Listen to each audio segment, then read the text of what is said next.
sometimes I'll forget, and then I'll have all that shit on there. This is why you should have an automated backup routine. I would suggest that you start compressing some of those files then. No, I don't know if I can. You know how Makes more sense if you just. you know how long it would take for it to compress 2 terabytes of freaking memory, dude.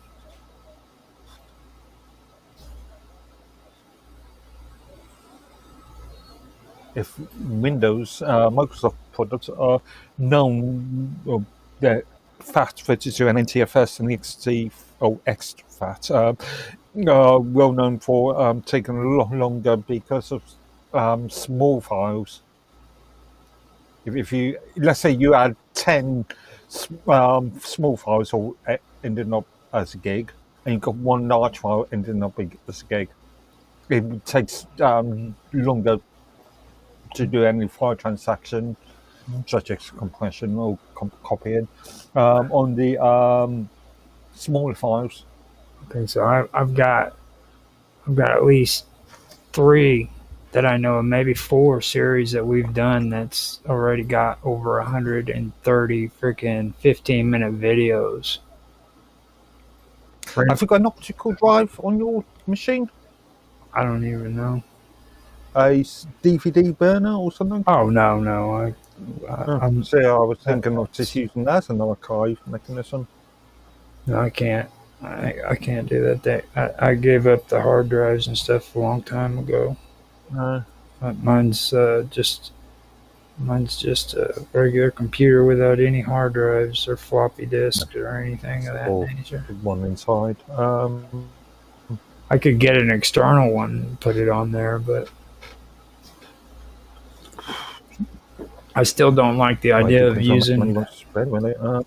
I still don't like using the whole USB setup. I still think freaking USBs are ridiculous. The way they. I'm using USB over display port and power delivery on this machine.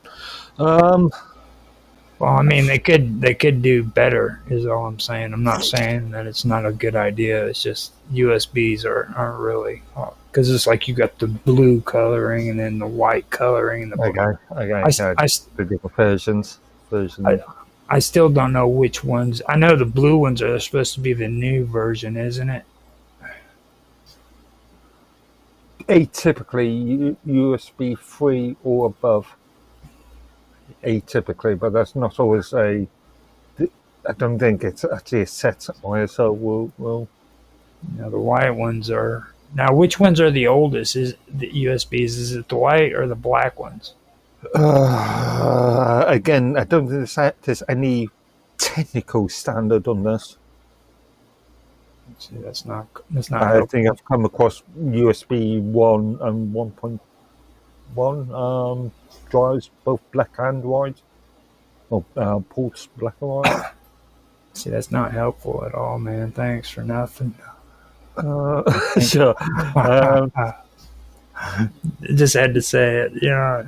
Well, I mean, it's like with the freaking what do you call those little pen, the pen drives.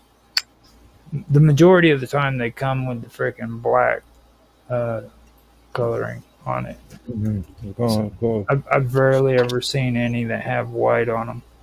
The USB thumb drives. Okay, got to. Well, it just depends on the design. I mean, this one's black one, even though it's a USB 2 device. You know, and it's like freaking that's the one thing that has always stuck out to me. Like I've never seen them have the white ones. You got white adapter. I seen a blue one there. Has that got a blue? Yeah, it's got a blue center, but that's just an adapter. That's just an SD card to USB adapter. You're all uppity up. Got the uppity up stuff. Well, occasionally I need to play on SD cards. Very rarely these days, though. Start having you rummage through your drawers and stuff so you can show us all the stuff you got hidden around, like all 1984 shit. Back when you had your Commodore, or no, what's the English version of the stuff that you had? I keep forgetting it. The English The computers. Well, yeah, my own collection when I was a kid was a BBC B plus, and then I moved to an Amiga 500 plus in 1990. Amiga, that was the one. Yeah, You're Commodore Amiga. that was the one. The weird, the weird part is, man, is I remember hearing about it, but I've never actually seen an Amiga Yeah, ever. there's about what, four actually. In the domestic line, there's about three, maybe four machines, 500, 500 plus, 1200, 600, and of course the Amiga CD, which was just a converted, I think 600 plus, but no keyboard. It was more of a console. It was shipped as a console. But in the commercial setting, there's about 5 separate business machines, stretching from 1,000 to 4,000. It's crazy. See, I remember whenever I was growing up, they had the Commodores, and then they had the what was the other ones? Obviously, you would never have seen a BBC in the Oh States, no, or very no. rarely. Also, you probably wouldn't have seen a Spectrum, Sinclair. Well, all I know about Spectrum is like now they're like an internet company here in the United States. Different company. Is it a different company? Yeah, totally different company. I thought they were the same. No. Well, I sent out invites to anybody who wanted to come in. If they, I've got it set up now to where we're on all the channels. We've got. Well, I haven't checked Rumble yet, but I usually wait on that one because it takes it a while before it kicks in. So I just hold off on it. But we're good on YouTube. And D Live is actually working today, so Wow. I'll remind you in 20 minutes' time. yeah, go back and check again. I can't believe they did that to me yesterday. So this is basically going to be the last live stream that we're going to need for Live with Roger Hanson, and I wanted to Until when? next year. That's if I don't get utterly disgusted with live streaming and say screw it all. I mean, Like what, January? yeah, well, 7 months. no, not January, because like I'm gonna do this in well, in increments is the word I'm looking for, because like we now I don't know what's gonna happen with Minds Roundtable. You know what I mean? It's like I'm gonna leave that on your guys' plate. If you guys want to do it again, we can. Bad mouthing Bill.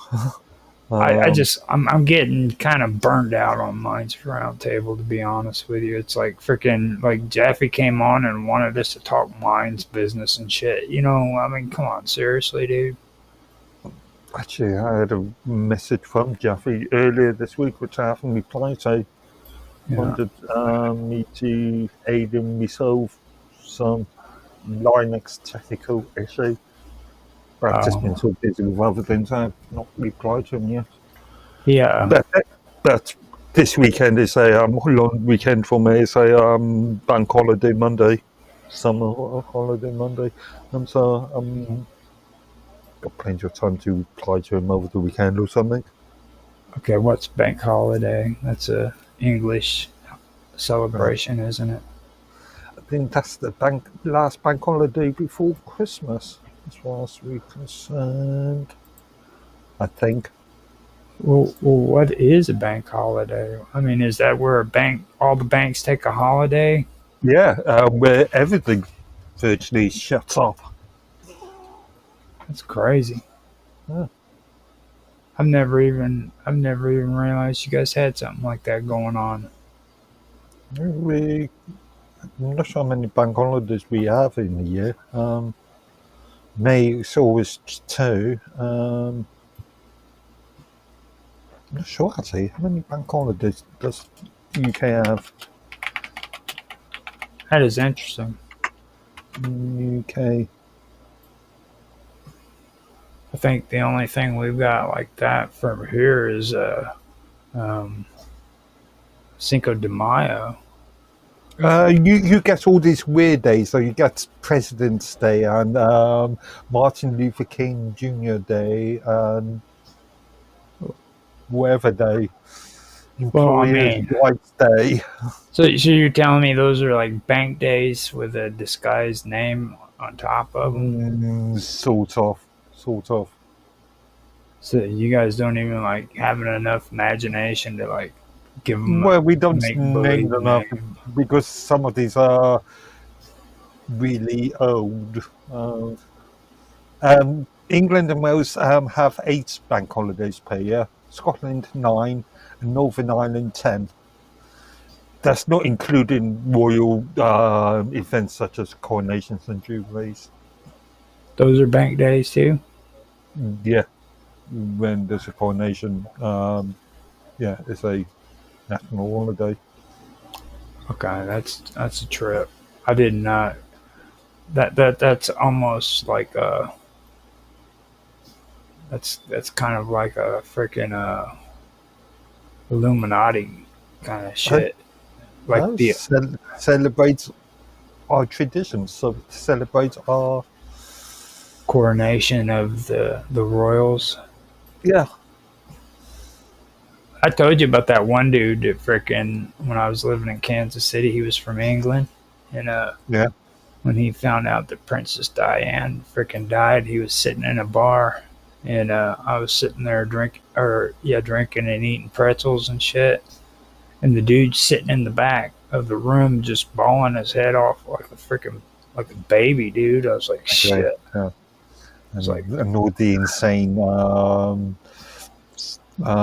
yeah, all the insane sort of crying afterwards. like it was on the news, and he just started busting out crying in tears and shit. Yeah. It was really crazy. And This country ends up having an insane sort of situation just after that. did you cry? No. Funny enough, I've got to find it now. I've got to remember what it was. A couple of weeks ago, I created a post based upon in my music selection. Mine's music, made with his music selection. I've got to find it now. About I referenced David Essex version of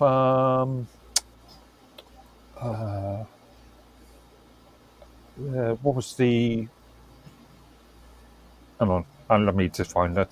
You had a Um, brain, I've got brain fart. had a brain fart. Avita. Oh, what a circus! Oh, what a show! That one. Vita. Yeah. You remember Avita, Vi- the musical, no, I don't. based upon Yvonne Perron's. I remember that Latina song, Vita Loca. No, this is based upon Yvonne Perron. Okay, it's a musical. I'm gonna freaking. Avita, yeah. Dave, back in 1978, David Essex actually made a sort of spin-off song Okay, Vita. criticising, yeah, Okay. criticising Perron and the mass hysteria that happened during Perron's funeral. Okay. So that was Andrew Lloyd Webber, Yeah, did the original music. and the lyrics were Tim Rice, Yeah, and he did David it. David Essex created a sort of parody of that song. He went into UK charts and actually won quite a large place. And but yeah, again, it was more of a criticism of the mass hysteria over evil Peron's death. And when I was creating this post a couple of weeks ago, my mind just went back to Diana, the death of Diana. Oh wow! Now, wasn't Juan Perón also like convicted down there of corruption and shit? Oh no, she was No, her husband Juan Perón. Possibly. I can't remember the full history of that. Well, actually, he was overthrown by his government. Now that I look at it, he was eventually overthrown in 1955. And I've seen suggestions that the CIA or the US was involved in that. Yeah. At that time, more than probable. Okay, yeah. This was the whole communist thing that was going on, I guess, during that time. During the Cold War then. Yeah. Evita. She was an Argentine politician, activist, actress, philanthropist who served as First Lady of Argentina. I find that pretty odd too, though, that they made such a big deal about Argentina, and it was also the place where all the Nazis fled to after World War II. Some. Yeah. Not all. I still find it kind of odd, though. You know what I mean? Like of all the countries for that kind of shit to happen, and it was Argentina. Happened in the US. Happened in the Soviet Union. Allegedly, I've never seen any concrete evidence of that. It happened in the UK. Well, yeah. Again, I've never seen any evidence of the UK, but in the US, Von Braun, as an example. Well, I get freaking mixed stories on freaking IKEA too. Like I hear some people say IKEA was actually using Nazi war criminals as slave labor. War criminals? Yeah, and then I'll have other people say, no, that's not the story. Freaking the guy who started IKEA was actually supported the Nazis, and then later denied it afterwards, like when he was older. You know what I mean? He's like, yes, I was young and naive. And he's like, but I no longer feel that way, you know. So I get like different stories about that. Oh, reminds me of what's that clothing company, the fashion house company that created a lot of the Nazi uniforms, especially SS uniforms. Oh God. That is still going on now. The company's still very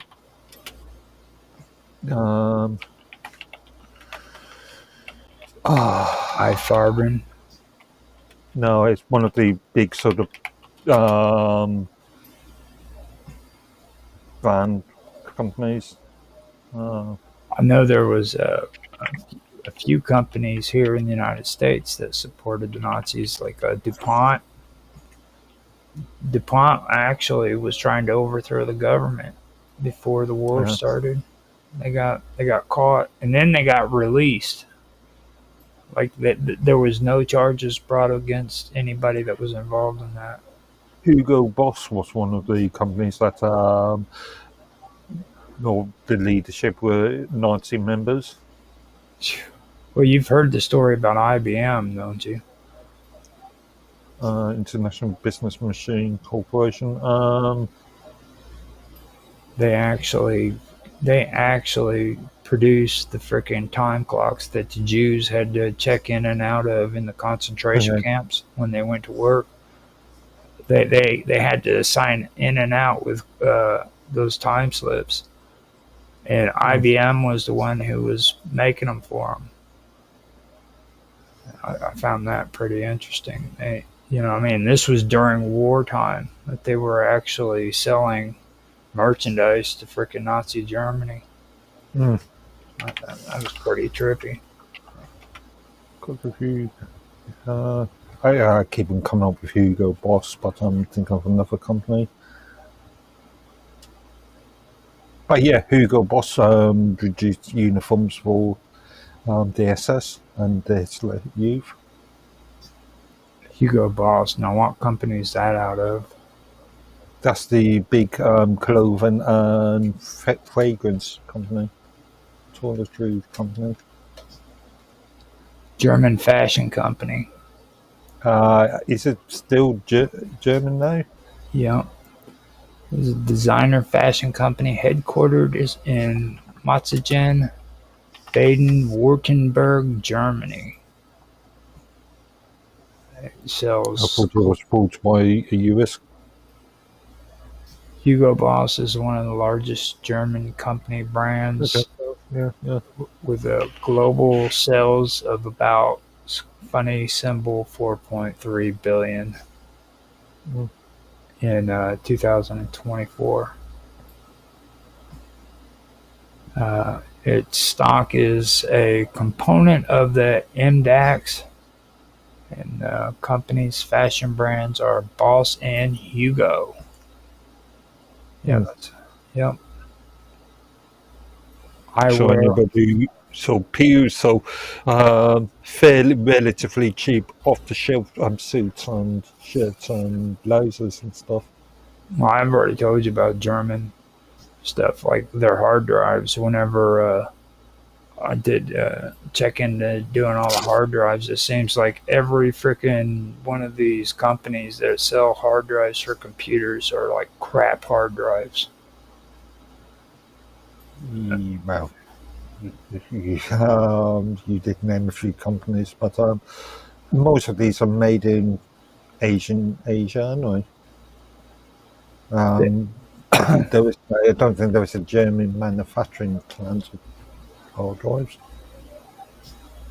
Yeah, it says here that the company for Hugo Boss was founded in 1924 in Germany by Hugo Fernando Boss and originally produced general purpose clothing. Now, in the early 1930s, Hugo Boss began to produce and supply military uniforms for the Nazi Germany government, resulting in a large boost in sales. Hmm. After World War II uh, and the founder's death in 1948, Hugo Boss started to turn its focus on men's suits. So it went from Nazi uniforms to men's suits. Thus, I don't think I own a single Hugo Boss piece of clothing at all. so th- so No, they I don't think I have. so they went from freaking the Nazis to the freaking stock market. There's the connection right there. We've gone down a really rotten path in the first 23 minutes of the stream, don't you think? Indeed. We've, we've I kind of like this though because it's like freaking it. You know what? This screams out to me, man. When you brought up Hugo Boss, it's TJ Maxx. That is probably the most dirtiest freaking company on the face of this planet. I've never actually been to a TJ Maxx store. How about a Marshalls? They're the ones who own TJ Maxx. Marshalls is the one I really should be saying. Okay, that's an American. I don't think there is a Marshalls in the UK. Don't think they operate at all in the UK. Do you guys have Oh, TJ TJ Maxx? Maxx does. Yep. So you guys have a little bit of the dirt under your fingernails too. Those people freaking literally create sweatshops in the Marshall Islands, and they produce products at really really low prices, and then they ship them off to foreign countries, and then they everybody seems to make them out to be like they're such great people to work for, and they have all this quality merchandise and shit. And I'm like, dude, are you serious? These people are like the modern day Kmart. Possibly even use people from India and China as well. Yeah, because it's actually right there in the area. Because isn't the Marshall Islands right there around Taiwan and all that? Yeah. So yeah, they'd be shipping them in most likely. I ended up making a mistake in the first year. I thought that like the Marshall Islands were still a protectorate of the United States, and I found out that they weren't. But the Marshall Islands were also a part of that big scandal that happened with the United States over at Bikini Island and all that. Yeah. So that was a real big disappointment. I freaking heard about Bikini Island. I thought it was like hot chicks in bikinis running on the beach. Come to find out, there was like mutant fish in the water, and people died there because of it. Okay, I'm just looking at TJX Max website and the Global Social Compliance, plus a few other sites. And even though obviously TJ Max is, or TJX being the parent company, is not going to mention it, but it seems like there's been allegations from like recent years about that company using contractors that employ forced labour or forced Uyghur labour. Yeah, it wouldn't. Yeah. Yeah, it would not. It would not surprise me. And that they're able to freaking just sell their merchandise all over the world. They get away with it, no problem. It's all these companies, it's rotten, horrible people. Again, I would say allegedly, because I'm just looking at the couple of sites here, and I have to do some more homework on this subject. I'm a little biased about them though, because I used to know a few people, man, that used to work at the factories that got here over in Indiana, and it's just maybe about a 6-hour drive from here to where I'm talking about, Evansville, and they work there, and like these people, man, are so shifty about the way they do stuff. You know what I mean? Like, and Walmart's notorious too for stuff like they do, because they talk about unions and shit like this. But what they don't bother to tell you is the fact that they ship the unions in from freaking other locations. You know what I'm saying? So instead of it being freaking formed by the locals, they have people that are a part of the union come in from freaking out of the area and freaking set it up in the factories instead. Okay. You know, I don't know if you know. The Lawless Years, a 1950s American TV series that was talking about that sort of detective type thing, that was looking at crime in the US during the 1920s and 30s. And there was, and obviously at the time there was a lot of let's say blackmail and criminal activities that were related to unions being forced upon companies. Yeah. Yep. That's exactly what it was about. And funny enough, there's a bill going through Parliament in the UK at this present moment that would force unions onto companies. Well, that's kind of expected in England, though, because you guys are built up on stuff like that. You know what I mean? Like, you're big on, like, the whole unionizing and workforces being regulated. Mainly in the public sector, though. Do you guys even? This bill, if enacted, and I've got to review this one because this has been going on for some time, and I think there's been a couple of readings since. But at the time, the bill suggested that unions would be able to force themselves onto private sector companies. I think that's crazy. That's the kind of shit we were talking about last year when we were doing Roger's Real Time talk show about how they were trying to take over the freaking private sector. Like they didn't want anything being ran by private sector when it came to England at all. And of course, it's being done under the Labour Party government because where does the Labour Party get their own a large amount of their own money from? Electioneering and stuff. Well, dude, I mean, the unions. It's maybe been a year since we covered that, if that much. I mean, I know you didn't forget like the history stuff we went through with all that. I mean, yeah, but we didn't look at it from a sort of modern perspective, did we?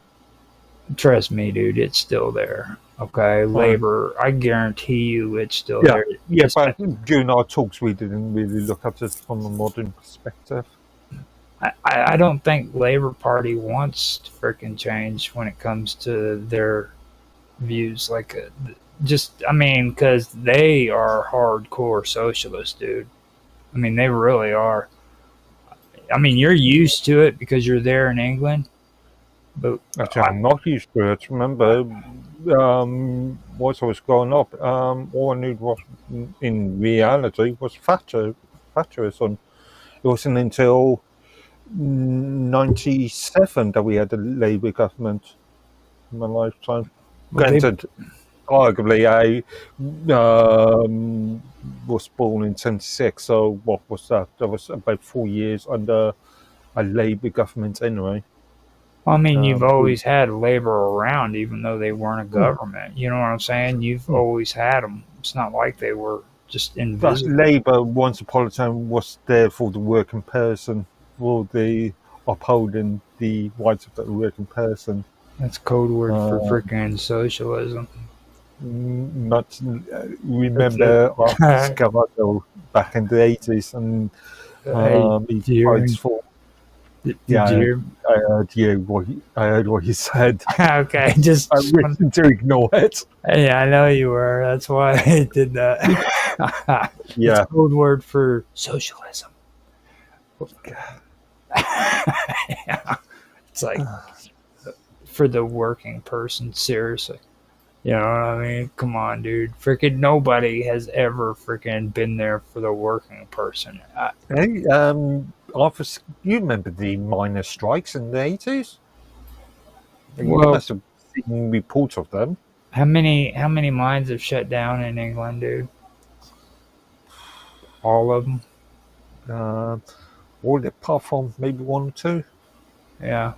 Like here, unless they become museums or something. I can think of one in Cornwall that is a museum. It's Cornwall, or is it Somerset?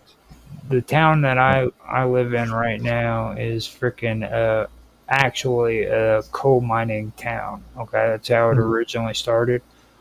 We had a coal miners freaking monument sitting up on Main Street, and they changed it. Okay, because they freaking made it all patriotic for veterans and shit, which is fine. That's cool. But it was a monument for freaking coal miners who died in the mines. You know what I'm saying? So they took and they decided that coal miners who died in mines weren't important. So they had to get rid of that because it was dirty. You know what I mean? Somehow it was dirty. And they needed to replace it with something that was honorable, you know? Okay. And this entire town was founded on the coal mines.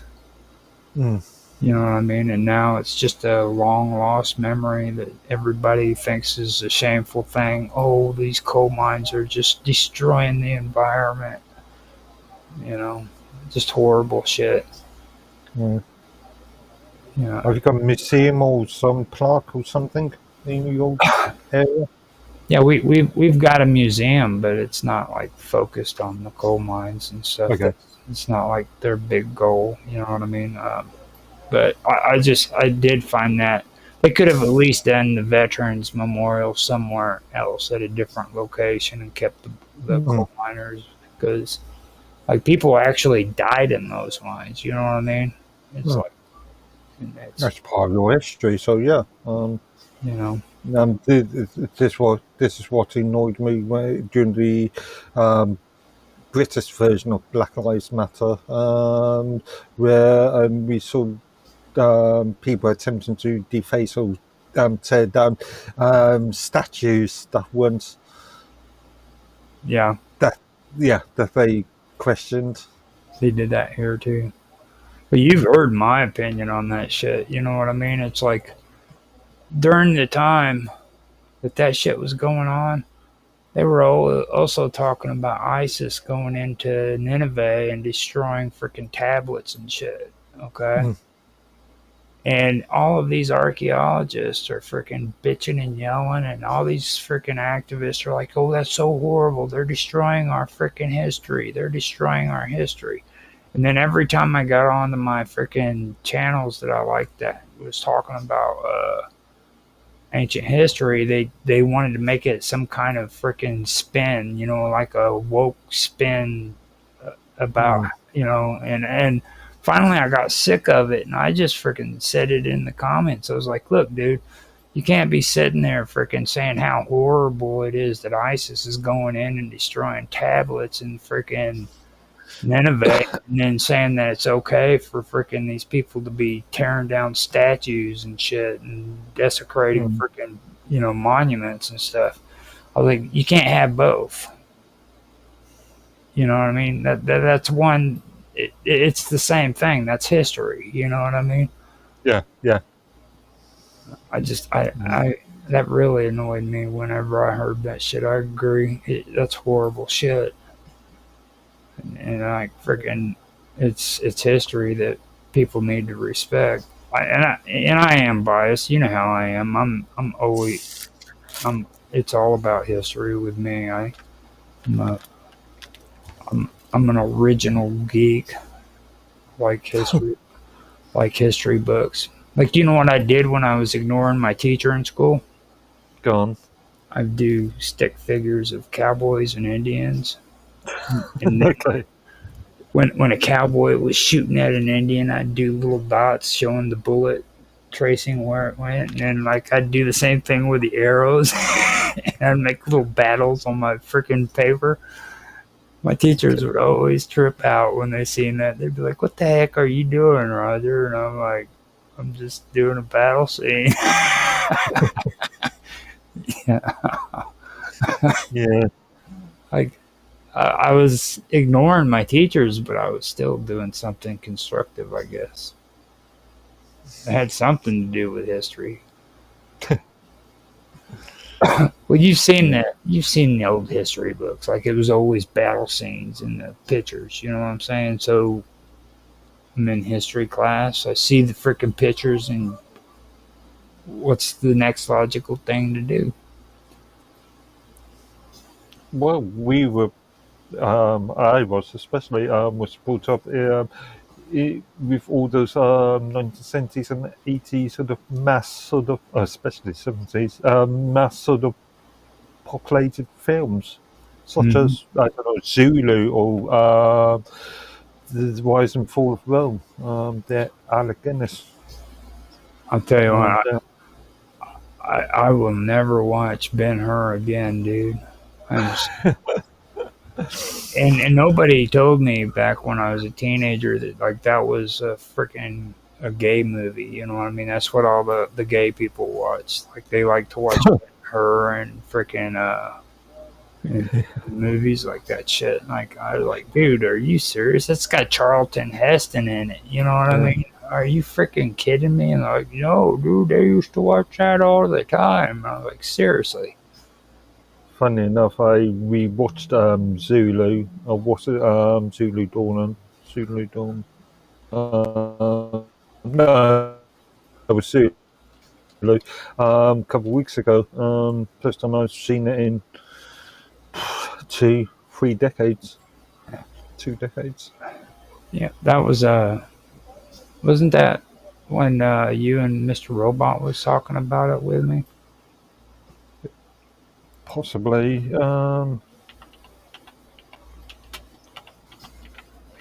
Maybe. Again, yeah, talking about the Michael Caine and who was it? Michael Caine and Stanley Baker, wasn't it? Richard Burton. Yeah. Mm-hmm. Freaking the Naguni. They spoke Naguni. Naguna Yeah. Gubi. Well, no, there's. No, Was there Aguna any? Yeah, actually, there were a few lines. The Yeah. Naguni. That was where I first heard that freaking word, man. Um, and they came from the KwaZulu Natal. Yep, interesting story. I love that freaking whole thing because like freaking the movie was completely screwed up. You know what I mean? It was a huge battle. Don't get me wrong. You know what I Mm. mean? But like freaking the amount of Zulu that were there was way bigger than what they made it out to be. Like that was a freaking massacre. You know what I mean? It was quite large because it wasn't just a single tribe, wasn't it? It was a. Right. It was an entire Yeah. nation. Mm. It was an entire nation. Like they screwed that whole freaking movie up, man. That was well. I mean, not entirely. They kind of gave the whole sense that it was a big battle. Don't get me wrong. It's based upon a true story. Apart from Sin and Main of Henlock. Henlock, yeah. Which didn't happen. A lot of it is actually sort of accurate. Sort of accurate. Right. Well, the thing of it is like Zulu. He freaking actually Shaka Zulu freaking he organized these people. Like they weren't just freaking barbarians standing out there freaking ready to charge. You know what I mean? They were very strategic. They were militarized. He even had conscription and shit where he was making them come in and fight. You know what I mean? They didn't have an option. They were conscripted into battle. You know, and only a standing army like freaking England and countries like that did that. Like, you know what I mean? But Zulu knew. He's like freaking. That's what he did. He did. He developed his own military system. And England and mainly Wales. I'm not sure if there was any Scottish entities in there, but yeah, it was a Welsh battalion, wasn't it? Mhm. Yeah.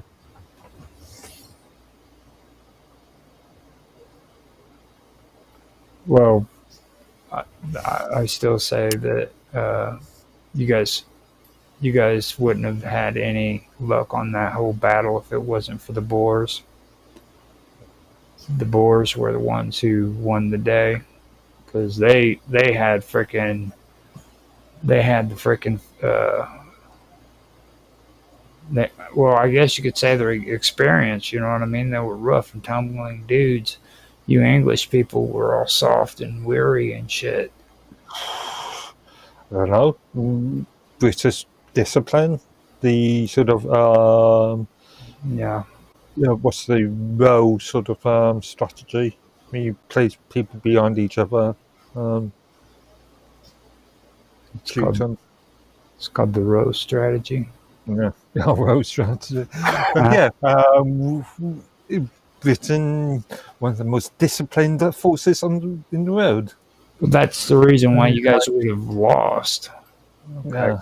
because the Boers knew better than that shit. They freaking Oh, yeah. They used guerrilla tactics in a lot of their yeah action. yeah. Like you guys would have been standing out there in a line, and all these freaking Zulu tribes coming at you and shit.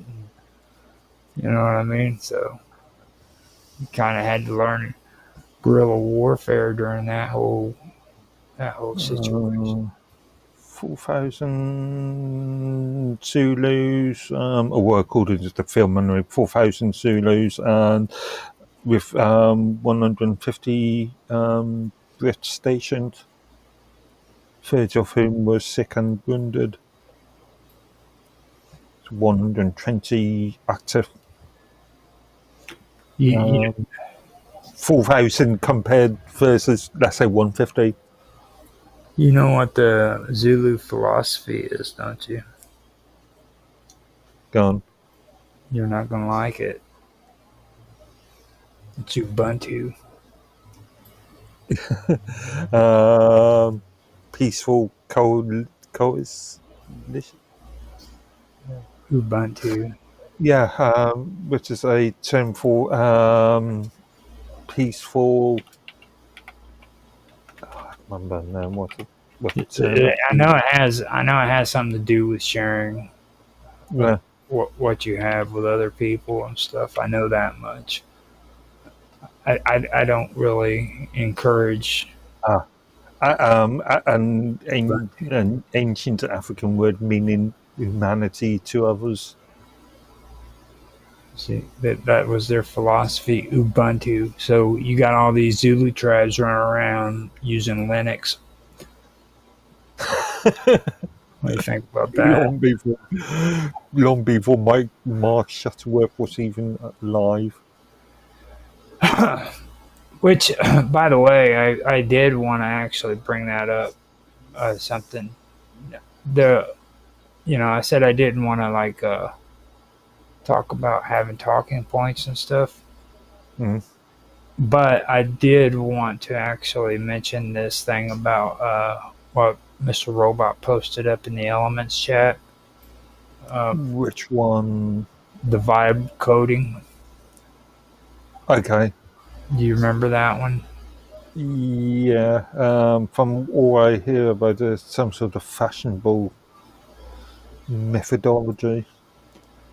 Well, okay, like that caught my attention first, but then like Sam Altman, when he posted that thing about Sam Altman saying he's useless after he went, he's seen the new version of Chat GPT. Okay, I think it's GPT-5. It's supposed to be the upcoming AI that's supposed to be coming out. And he said that whenever he freaking checked it out, he felt useless. Like, you know what I mean?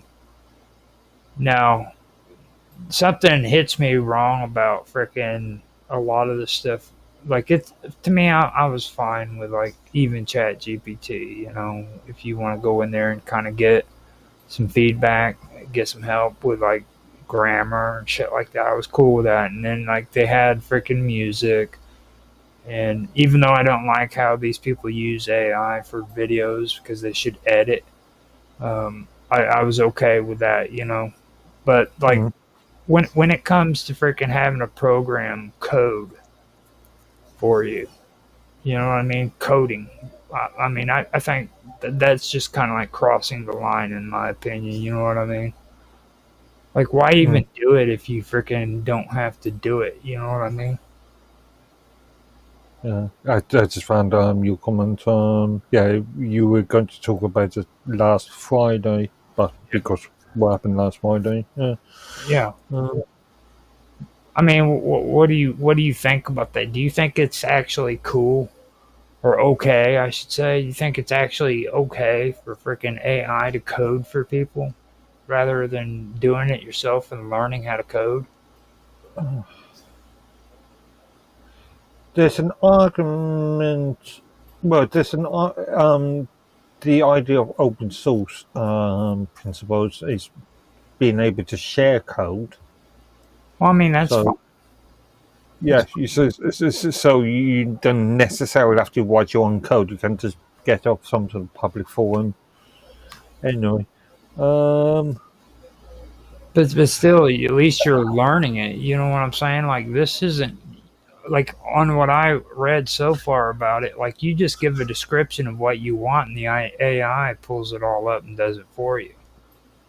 Yeah, but you still have to understand it. You still have to be able to review it, the code, and if necessary, bug test or uh, tweak it for your needs.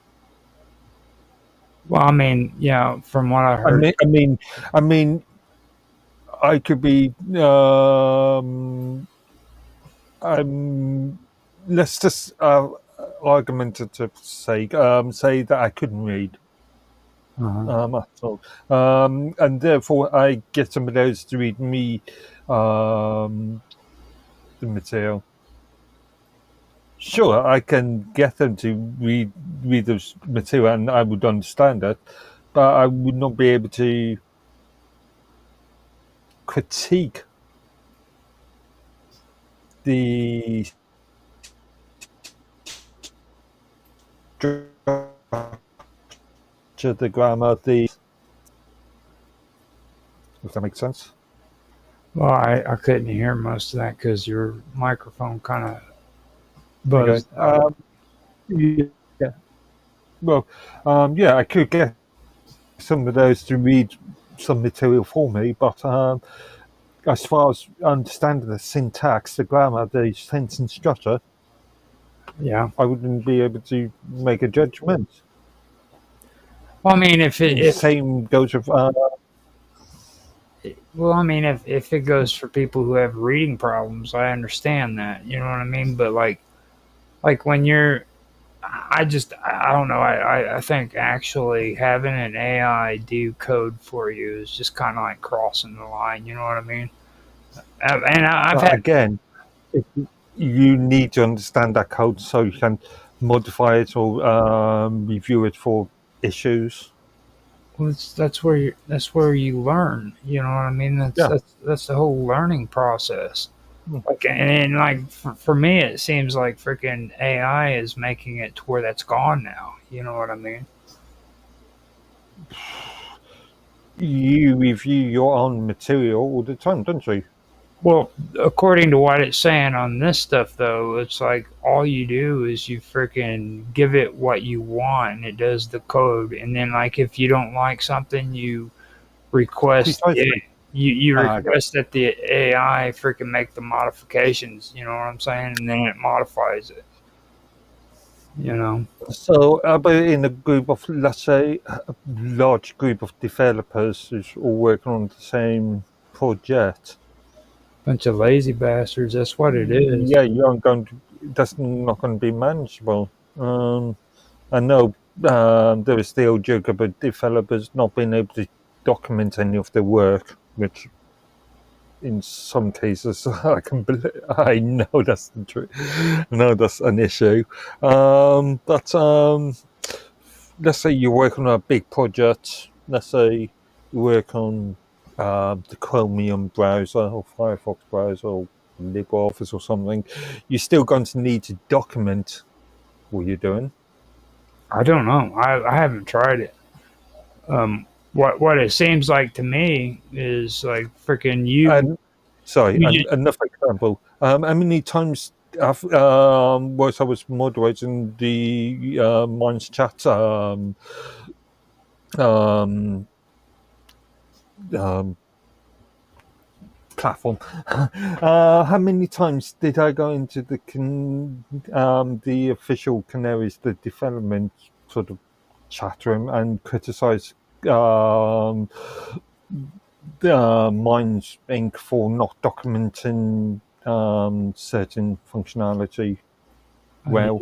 you do that all the time. I think it's like a regular tradition of yours is to go in there and correct them on their bad documentation. So it's Yeah, kind of possibly one reason why they stopped Minds Chat. I don't even think freaking they know how many times you've actually done that to them. You know what I mean? I couldn't tell you how many. So But throughout my career, I've seen developers, I've seen companies release products or without any good documentation.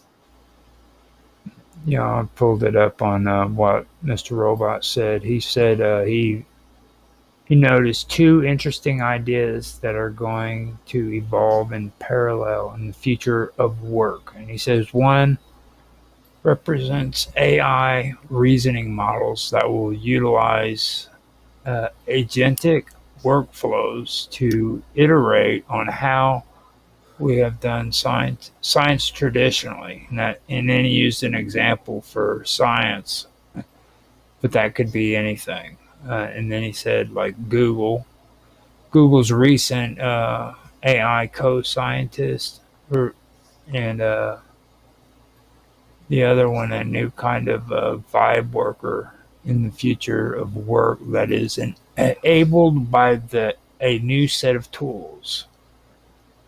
I don't know. I see the entire vibe argument as just a bit of a fashion statement.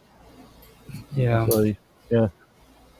Fashionable today, tomorrow's chip paper tomorrow.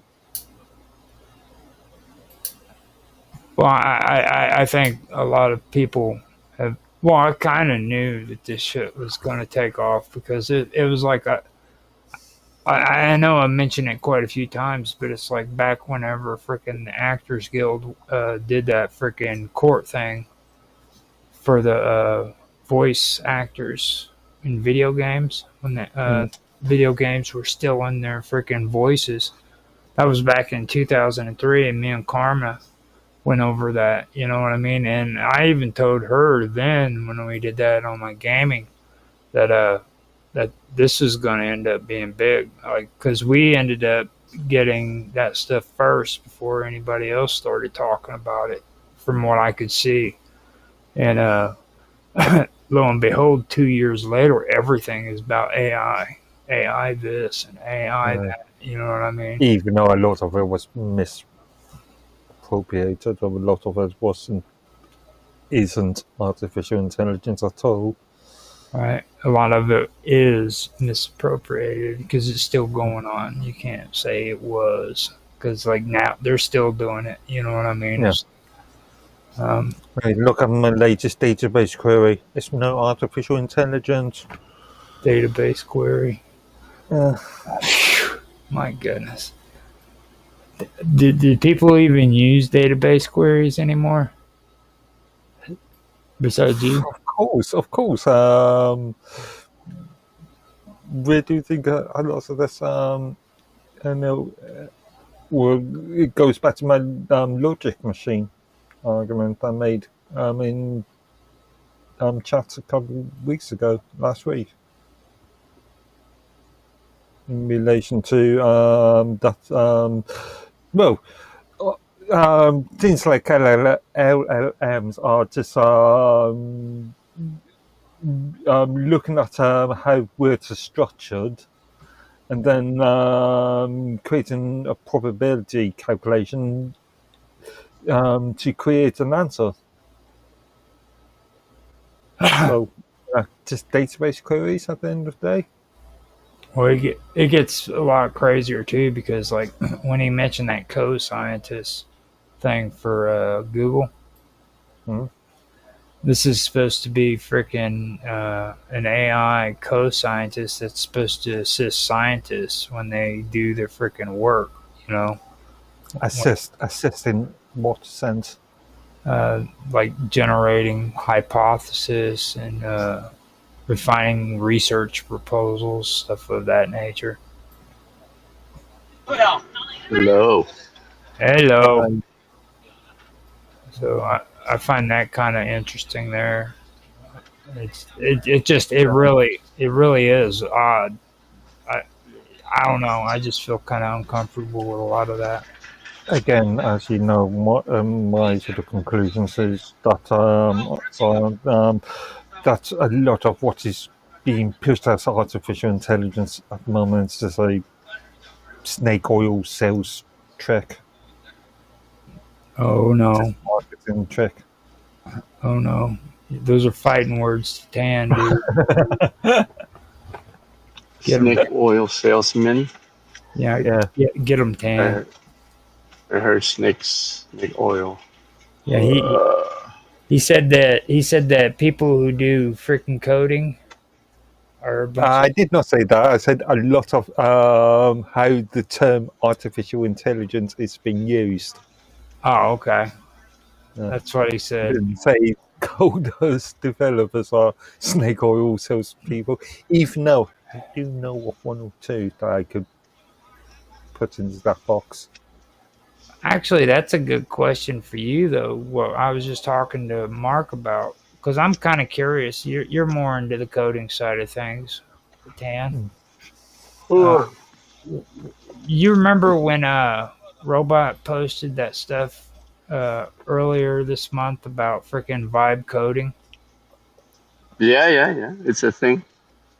Now, what do you feel about that? I'm cool with like AI doing music and stuff like that and videos and everything. But do you think it's okay, or do you think it's kind of like going over the line when you have AI actually doing the coding for you?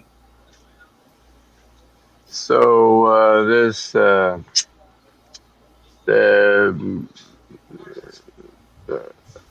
so okay. So this is how I feel about AI coding. The problem with some people using it right now is that people with no coding knowledge at all is using AI to create new apps that they're trying to make a quick bucks for, right? Mm-hmm. Yeah. And initially the app might be good, but then if they run into problems, then they have no idea what's wrong and how to fix it. That's so uh, exactly what I just so said. okay, so it's yeah, it's not a tool for people with no programming knowledge to use. It's supposed to be an assistant, right? It's supposed to be a smart assistant for coders to help them build better code. So using AI to generate an app from scratch is totally a no-no in my book. But you can give it prompts to give you ideas on how to solve a specific coding problem that you can use to incorporate into your app is totally a legitimate use of AI.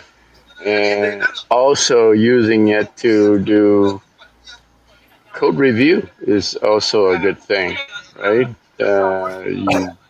You craft your code, create a Git pull request, and then AI can do the initial code review for you, suggest some styling change, the code optimization, things like that.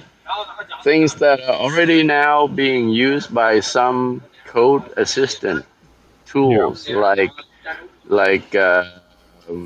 ReSharper, JetBrains.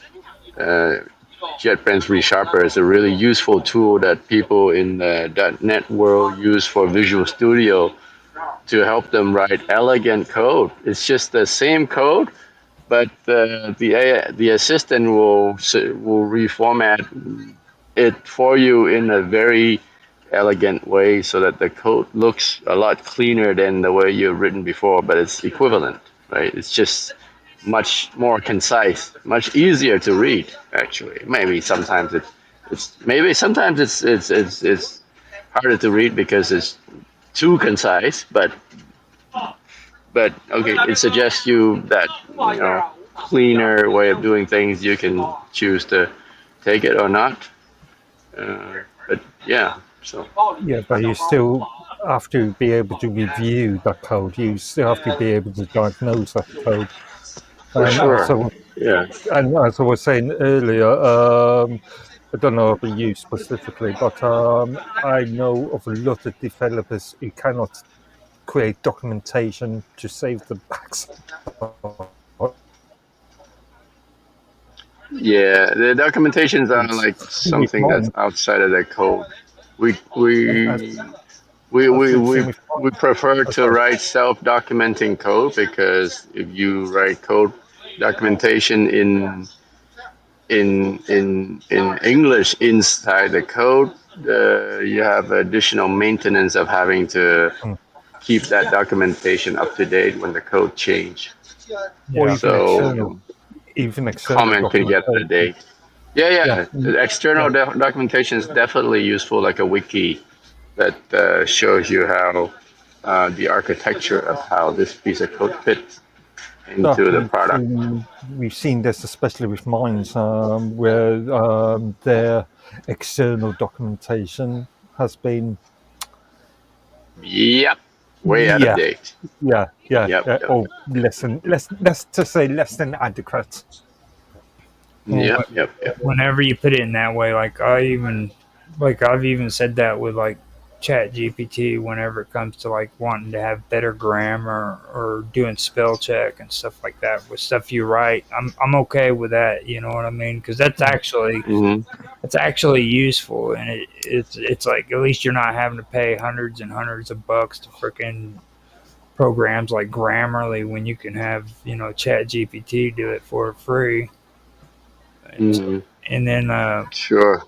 I understand that. And then, like with the Fun, with the code though, I mean the one thing that I always had an issue with that I think it could be useful for too is like outdated code. You know what I mean? Like if you're Yeah, yeah.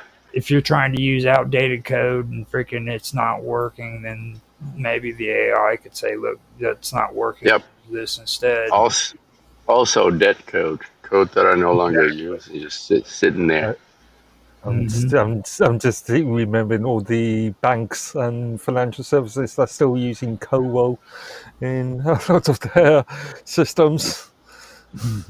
So, Yeah, I wonder if they have AI coding assistance for COBOL now. That's very interesting. Yeah. Um, I was actually I'll having a put I'll conversation. put a lot of mainframe programmers out of a job. Yeah, I was having a conversation the other day with somebody, a lecturer actually, on for some college, and I was pointing out that uh, I've been in this sort of unique sort of situation where I always act as end user support in various guises, but been in that unique situation where I've had to review end users sort of reports and then explain it in a way that developers understand, and vice versa. Um, Review data points from developers, and then we refer that back to end users. So users with very minimal technical knowledge in the subject. So Okay. yeah, Are you suggesting that AI could be used to write documentation from the code? well, he thinks it's okay. He thinks a lot of this. He was actually agreeing with the benefits of AI before you got on here. Now, well, within some respects. yeah, he was actually. I mean, I'm the one that's being rebellious here, not Mark Edworthy this time. It's me doing it because I just it just feels wrong. You know what I mean? Like you're being dirty. You know what I'm saying? You know that dirty Mm, feeling when you know you've done something wrong. it's you're from the perspective that I was talking about, where people trying to write create a new app with no coding knowledge, right? Right. And like Mm. doing that, you know you're dirty, or you just have that feeling like you're dirty. You should be learning it. You know what Yeah, yeah, yeah, yeah. it's kind Yeah. of like it's, and I have the same. I, like I said, they're just going to create problems for themselves if they're trying to do code without coding knowledge. Yeah.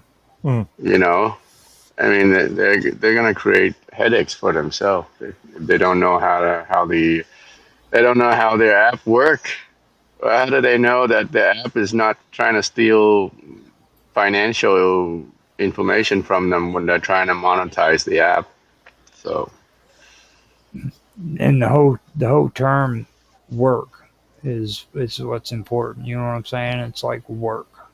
That's exactly what it's supposed to be. When an AI is doing everything for you, that's not work. You know what I mean? Like Yeah. What when you about, well, along the same line, what do you think about AI creating music, well, generating new songs from I scratch? I hate freaking the music guild, or what do they call that? The music guild thing. I hate them with a passion. Right. I hate copyright Yeah. infringement. So Hmm. if there's a way that you can actually get good music that you can put on your videos that isn't going to be hit by copyright infringement, I'm all for Hmm. it. I'm all for it. Doesn't matter where it's Hmm. been made, how it's been made. But the words have to actually make sense. You know what I'm saying? Like you can't just like randomly generate a song because they'll start talking. And I Well, don't know. there's some tools that people have been using to create really pretty good songs out of nothing. yeah, You yeah. know, I posted one of them on my Minds channel. But isn't But this then cheating? Isn't who this just owns the? treating? No, I'm just going down on different points here. Isn't that just treating art as a commodity Yeah, rather than a piece of art? a piece of meat, basically. Just they're nothing but a piece of meat that can be used and thrown Right. away. So that's basically the I mean, way I see it. That's how Mm. they've. And I mean, you also have to take into consideration these voices are being mixed together from different artists, like Mark's talking about too. So it's not like it's a freaking just a generated song with a different somewhere. voice. You know what I mean? Like they're taking other people's freaking content and blending it together. Mm, is that true in all cases? I'm thinking of the You know, the warehouse door. what I'm thinking of the Japanese sort of Miluka. That's animated computer animated sort of series that Đi về nhà anh trước hả? yeah Để always bỏ mấy talks đồ này about lại hả?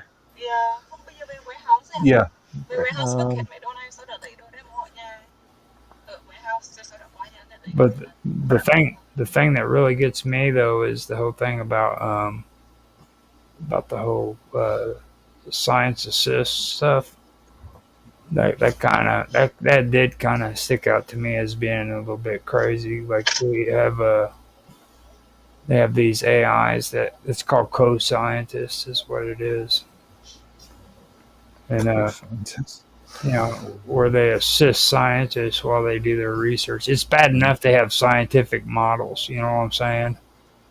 Like now instead of them actually doing freaking the hard work of scientific research, they can put it in models and they can just do like quick, cheap, efficient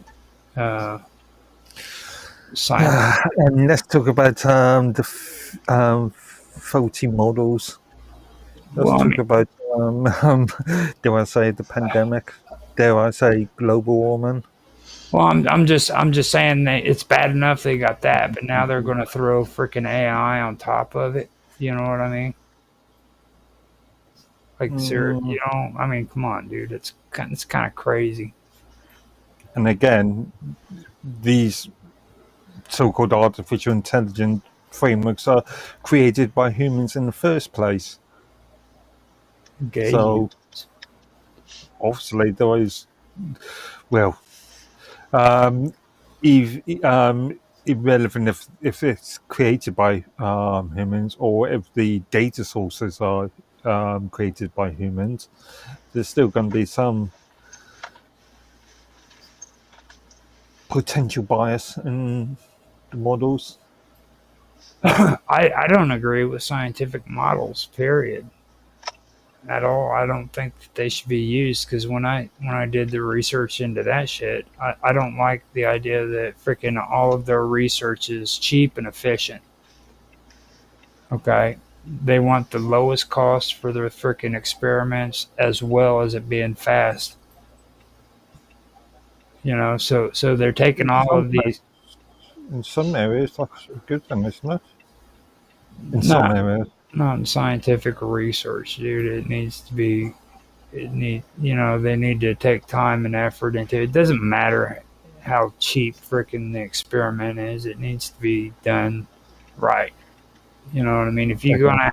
If you're gonna have information, freaking have information that's freaking done right. But what Yeah, they you can still do it quickly and efficiently and still do it in a sort of correct manner, methodology. I mean, that's the methodology is fine if it's good, but when it's cheap and efficient, and then all they're doing is taking these cheap and efficient freaking experiments and putting it on a scientific model, you know what I mean? Can you can can you guys still see me? Not yet. I can You, hear you. you I'm bounce in and then bounce back clicking out. in. Huh. I've never really been a fan of the whole scientific model approach. They should have stuck to the old fashioned way. What's Which the old is, fashioned way? yeah, what's the alternative? Where you did it freaking each person didn't freaking worry about how cheap the experiment was. They did it according to it You being can thorough. create expensive modeling procedures. I'm talking about the Can, experiment. Okay, the experiments yeah. are cheap and efficient in these models. They're all cheap and efficient, and they put them in with thousands of other experiments so that these models can come up with their freaking idea of how that experiment worked out. Just because it's cheap and efficient doesn't necessarily mean that it's faulty. Just means that it's cheap and efficient. And when I say efficient, what that means is they have to be fast. They can't be freaking slow. Yeah, but Yeah. again, that methodology doesn't have to necessarily be faulty in its own right. So you think that a world built on Frankenstein? Uh, You're conflating my words now again. it's like freaking having like a Frankenstein approach to science is completely fine. We just do it all nice, cheap, and efficient. We can put antennas up on the roof and freaking let the electricity flow in and create our Frankenstein freaking experiment project. Talking of experiments, and this office filled this glass. It's gone all over the place. Well, I mean, Uh, my whole point though is like it was bad enough they did that, but then now all of a sudden they have like an assistant scientist or AI that's going to help them assist in their hypothesis and shit. It's mm, that's kind of that's kind of weird. as an assistive tool. Now, of course, that's information that's going to be reviewed by human beings. Are you sure? Like like Well, it should be. right here with this freaking with this vibe coding. I've seen nothing that says that freaking any of this is actually looked at by anybody. It just says Again, I think vibe, this vibe coding thing is a relatively new idea. I've only heard about it in the last couple of months. I think it's And a broad term. mhm. I think yeah, yeah, it just means any kind of coding that you use AI assistant with. okay. So it's very again, and just another generalized, overly generalized term. That actually is true. Did you? I forgot to mention that to you because Dan. Did you hear or did you see that post that Robot posted about freaking Sam Altman? I didn't notice you mentioned it. What happened? Can you guys hear me? Yeah, Yeah. Sam Altman was able to freaking go in and Suddenly, Roger is starting to sound very low. very low. Let me check. Is that better? Is that better? I think he's losing me. Can you hear me, Mark? Yeah, you're fine as far as I'm concerned. See if Yeah, I see. I can see Mr. Overwood's comments. now that was real weird because he turned around and Sam Altman freaking went and actually got to see the new Chat GPT 5 whenever they or before they put it out, and he straight up said that during that whole situation he felt like he was useless. It was literally freaking able to just do everything that he wanted him to do, and he just had to sit there. My view on this is I didn't I see something from Musk I think about a week ago about that he hasn't even realized the sort of potential of GPT-5 or the next version of Grok or something. He's raised some concerns.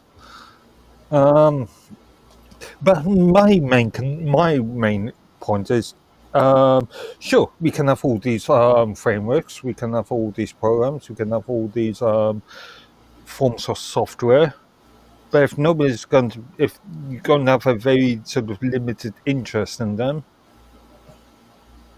then that's really matter. But I wasn't able to go on and check out any of what he actually said in the freaking interview. He did a podcast appearance, and he basically compared it to the Manhattan Project, dude. Yeah, that's You what know, I'm looking at the moment. so But that was kind of interesting. Like that was an atomic bomb, dude. Freaking project. I mean, scientists came together to freaking create the freaking atomic bomb, and he's comparing it to that. You know, so yeah, but again, if there's only a limit, actually, the thing I was thinking about wasn't just GTB. It was in relation to OpenAI, but again, this is down to sort of less than fair market. If you've only got handful of these frameworks out there, and people and a large amount of people are going to sort of ignore them or use them as sort of minor sort of accessibility frameworks. If that makes sense. And the people who are providing these AI coding assistant tools they're making good money. These tools are not free. Yeah, They're but not cheap. Again, that's you could argue that could be related to a boom and bust sort of cycle. You remember the computer games crash of 1982. Sure, it might be fashionable now, but in 10, 15, 20 years' time, if not sooner. I know. I don't know if it's the same comparison though. I think Well, he's these a things video. are here to He's a video. these things are here to stay, and I can only see in the future these things will cost less to use because right now they're prohibitively expensive for a small software company to use. They're charging like $100 a month per user, right? So, Yeah, I mean, the precisely. people who come create these tools are making good money from them. Again, you've got a handful of companies at the moment and providing third-party provisions. This way, sort of internal infrastructure, sort of open source LLMs are going to become interesting. But I can think of one or two projects I know, where these LLM frameworks are created for internal networks and don't get access to external resources unless the system admin, the developer, decides to. Well, I mean, you guys are also thinking on it on those levels, but I mean, like Code Project, they're putting out freaking tutorials teaching people how to create their own AI programs. Yeah, precisely. That's what I mean. So Yeah. yeah, I'm talking about sort of more. I won't say homemade sort of projects, but Like, projects specifically for specific niches that are being built for I don't know, internal purposes only. no, I mean, if you want to go that route where you want to create your own AI program, then yeah, I'd be cool with AI in that sense. But I wouldn't suggest people freaking go out and just you know decide that they're gonna code with an AI program. I don't Especially, know. It goes back to my previous point when I started in the industry back in the mid 90s, early to mid 90s. There was a lot of emphasis on large companies having all the provisions in house. So, email distribution, internal databases, internal infrastructure. And now, within last, I don't know, 20 odd years, we've seen more and more people using third-party provisions. I'm telling you, that stuff is getting all crazy. The way that things have changed, like we've actually, I can't tell you how many times we've all three of us have had that conversation about the cloud, and That big yeah, fluffy thing in the sky. yeah. And I still say, like, within the video game community, when it comes to freaking over there in Europe, like, there's going to be a big crackdown when it comes to the video game world in Europe because of the shit that I've seen with Activision and like all the regulations that you've been talking to me about they're trying to put in place over there. I mean, I know me and you don't really see eye to eye on that, but freaking, I still think that there's a lot of shit going to happen there. Like that over here they're calling it the Child Protection Act. They just call it Okay. that act. I forgot what they called it over there, You're but talking about the Child Safety, the Online Safety Act, yeah, which was passed, which was enforced. I guarantee you that you give it a year and bam, all of a sudden the video game industry is going to get hit with it. And every single one of those games are on the freaking cloud system that they've got and regulate. Actually, when it comes to computer games, you've got the IFT regulations.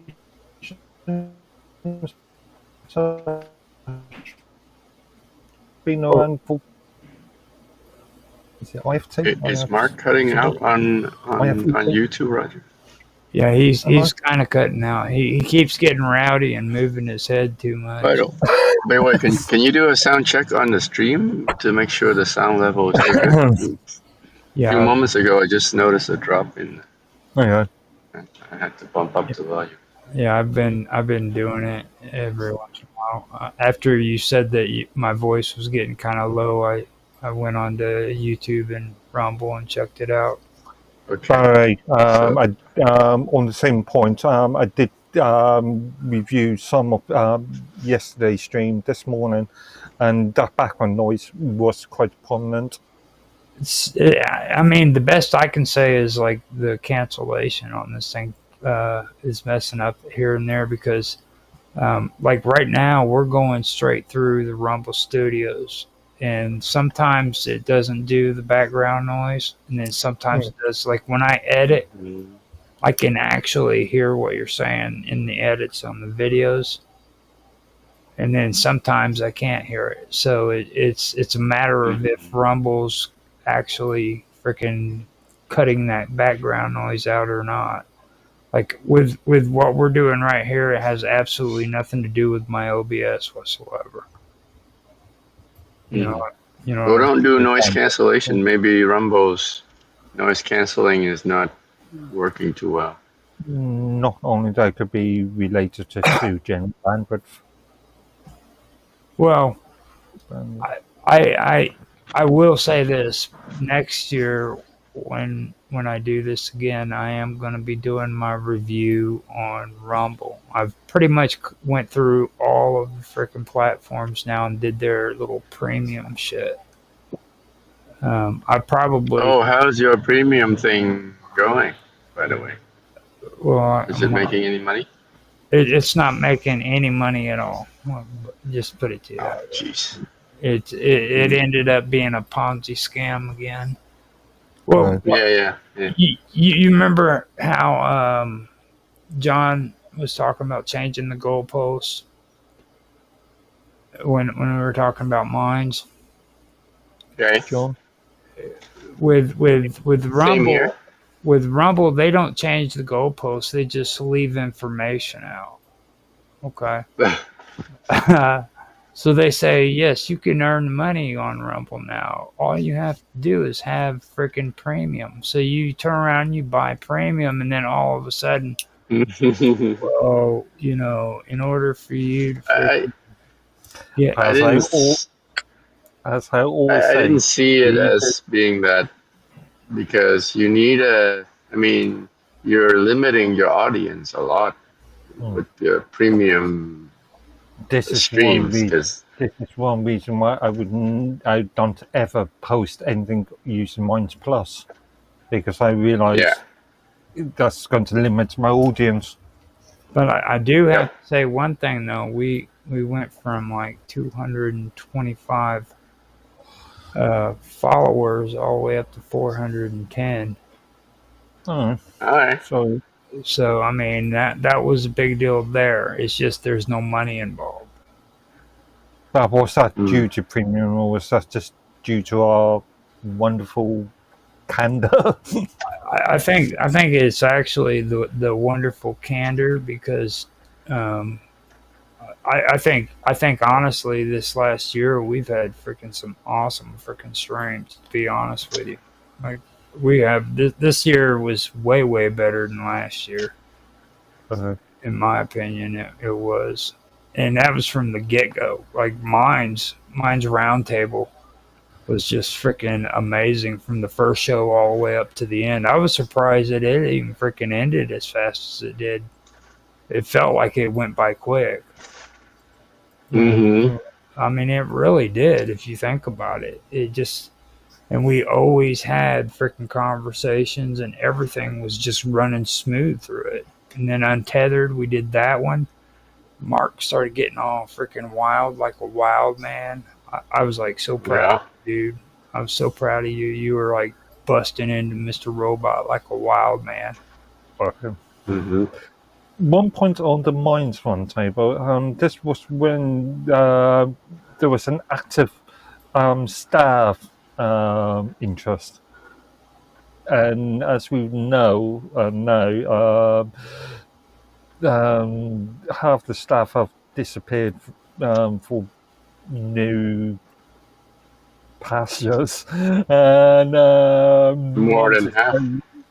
Minds is now working on the sort of skeleton stuff, and the senior staff have in the last couple of months have just become extremely silent. Extremely quiet. Well, is that Roger's idea? No, I told you guys. They're sipping pina coladas in some Cayman Island. Something like that. I was telling you guys all of this stuff. Remember back in the day, man. I was telling you guys. I was like, this is what they're going to do. Like they're going. They've given up on mines, is what it is. They've actually just given up on I it. just saw a couple of days ago somebody was posting on mine a was it a it's not a GoFundMe thing, but it's like it might be an old campaign where Mines was soliciting investors. Oh You're shit! talking about the 2017 investment. Could be, Potentially. could be. Yeah, the 2017 funding round. And I think there was another one, or there was talk of another one. 2021, 22. Mhm. Don't think it Did you actually get in on happened. that? I don't think it actually happened to Hon. But yeah, the 2017 investment with people like Minds Gaming actually invested. Yeah, and Yeah. so did He actually told us he owns some shares. mhm. He took his token. Did he sell it? He sold it. That's where he invested. I think he invested all of his Mines tokens into Mint Me. Oh, no. Yeah. I'm not talking about tokens. He's actually bought some shares in the company. I don't think it was actually shares. There was no financial. It wasn't a financial instrument. As far as Well, I thought he did. maybe, He did. I He did say that he owns shares in one of the chats we were at. I think it was in Roger's chat room. Yeah. Well, I've had him on there twice. He doesn't. Or he's not really much into getting onto other people's chats as much as. To Matrix. Yeah. He just did a stream with Otto yesterday that I was watching. Well, they're Also about AI. they're all in the same crowd though. Like Yeah. if when you see Bob Dub and Otto and Minds Gaming all together, they're like one and the same. They're all in the same. They're cohorts. They're just hooligans that run around in the mines underground causing trouble. Yesterday was just Otto and him though. Yeah, I can believe it. Well, I mean, like they that's all they do is hang out with one another. They don't like being outside of their own group. You know what I mean? They're very, very closed in. So like getting Right. don't know. Minds Gaming, when we were doing all the MCO's high stuff and all the mind support stuff, he was fairly active. well, Yes. that was back then. He's completely different than what he was back then. I remembered him back then, dude. Like freaking. I was like freaking. I wanted for the longest time to freaking hook back up with him and talk to him. Remember? Yeah. So I mean, it was like completely different from what he used to be. Like back when he was really active and everything, he was always freaking there to help people out on mines, do what he could to help them, and like that shit with mines just completely turned him away from it. Like he doesn't really like. He likes hanging out with Otto. He'll hang out with Bob Dub within the vacuum. Satori D. Yep. Well, I don't totally blame him for that because I see him and he didn't gel well with certain senior mines management, senior mine staff. Yeah, you've seen some of the discussions I've had with Bill. Yeah, he was somewhat. Let's just say less careful about what he said. yeah. He kind of went off and started calling them bad names, from what I've heard. apparently to the point where you can't talk to him no more. That doesn't surprise me, actually. So, yeah, I've I'm not going into any conversations, but I remember me and Mike having a lot of interesting conversations about the senior management. and I don't blame Mine's Gaming at all for it either, because it's like freaking like this whole thing with well, the first thing that caught my attention to it was when they were talking about how great it was going to be that they're putting everybody on the metaverse. You know what I'm saying? I'm like, are you fucking serious? Like, you're actually selling this shit. It wasn't actually really metaverse, was there? There was to say It was the pub, the Fediverse. Fediverse, yeah. And that didn't really work out that well. I say that didn't work out that well. The perma-web project didn't work out that well. And, I know, talking to Ria, there's been some issues in relation to the replication on Minds. Yeah. And I've been going into the freaking help and support chat, and I noticed Tan's been going in there too. And Just been looking at it, pretty dead. Yeah, that's what I was getting ready to say. I've noticed a lot of times when comments that should have come out of staff and questions aimed at staff members have never been replied to. That's been months too, by the way. Like, this isn't like weeks. They haven't responded to people's questions for like almost 2-3 months now. Yep. Actually, I've still got GitLab tickets that are open. Yep. Bashy's the only one that seems to be active on there. Yeah, the last two token reward issues that I had, or I found, was never actually replied to by any of the staff. It was resolved within, By Bashy. and that's another thing. When Ben was working for Mind, we would have, these token reward deposits were an ongoing issue. Have been an ongoing issue for years now. When Ben was working for them, I would have a reply within 2 days. I'd be lucky to get a reply in 2 weeks. Okay. Moment. Wow. It's not longer. If you like it now. So is Steve still working for him? Còn mấy cái gạo thì sao? Yeah. Ở này. Isn't that his name, Steve? He was working in the. You actually had him on an interview, wasn't that Ryan or something like that? Ryan, yeah, the product manager. Yeah, is he still working for him? No, I gave you a list of, I did some research a couple months ago, didn't I? And posted it in the general's chat room, where all these staff members have moved on to. That's crazy. Yep. He's if I remember rightly, Ryan is working freelance, mainly doing audio, YouTube audio reviews or audio equipment reviews.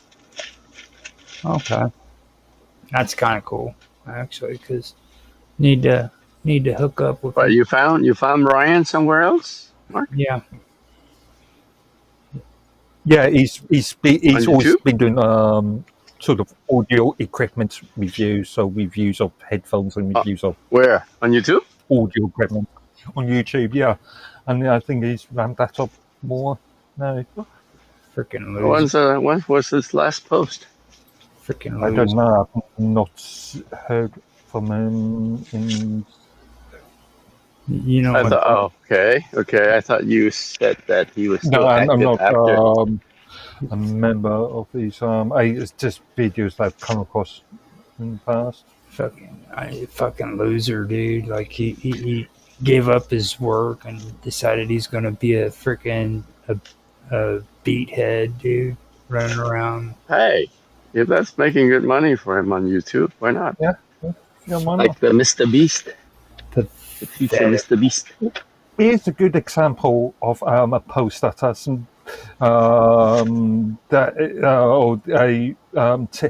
GitLab ticket hasn't been replied to. You remember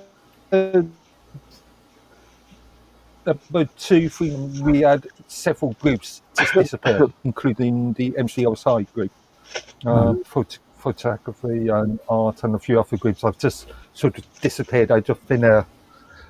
It was reported. I reported it about 2 weeks before Barshi actually created another ticket back in June, and on 21st of July, I asked about any updates, feedback, and that ticket. I asked for a staff member to provide further feedback and not an update, and that was over a month ago now. Yeah, over a month ago now, and that ticket's still open with no staff comments. And therefore those more free-for-all groups are still not accessible. I've stopped bothering to log tickets because a couple that I logged they've done nothing with. So what's the point of logging issues if they're not going to act on them? I'm not going to I would still help them. log them. I would still log them at least as there, and then if they don't answer, well, didn't think about creating a public blog article on this one anyway, criticizing the staff. I'm telling you, ain't nothing better than criticizing the staff. That's why I said that horrible stuff about Ryan being a loser and shit. Why was one of the good ones? He was, yeah. He was actually one of the nice guys. You are right. Now that he's not a member of Minds.com, I can talk good stuff about him. I do have my standards though, you know. It's like freaking I don't know. I mean, like I feel bad for those guys because like freaking, but at the same time it was like you knew it was coming, you know what I mean, or at least I did. It was like freaking they were trying to dump the website off into freaking basically the ghost, or you know, into the graveyard. Basically that's what you do when you put shut into the Fediverse. That you're, instead of, you have one of two options. You can either freaking get rid of it altogether and be done with it, or you can put it in the Fediverse and just let it sit there. You know? But social media platforms are made and destroyed based on user numbers. User numbers are the sort of bread and butter. If you're going to go down that route, then you're going to lose users. Well, I mean, okay, now the thing about that is it's like this. Okay, I mentioned like Rumble. Okay, yeah, cool. We've got like 400 people who are following us. But how many of those are actually bots? With all the people that I've had to mute. How many of them are active users? Right. Sure, I've got channels that YouTube channels that I follow, but I very rarely actually watch. I might have followed them because there was a couple of interesting videos 6, 7, 8 months ago, and the rest that they produce is got not my interest.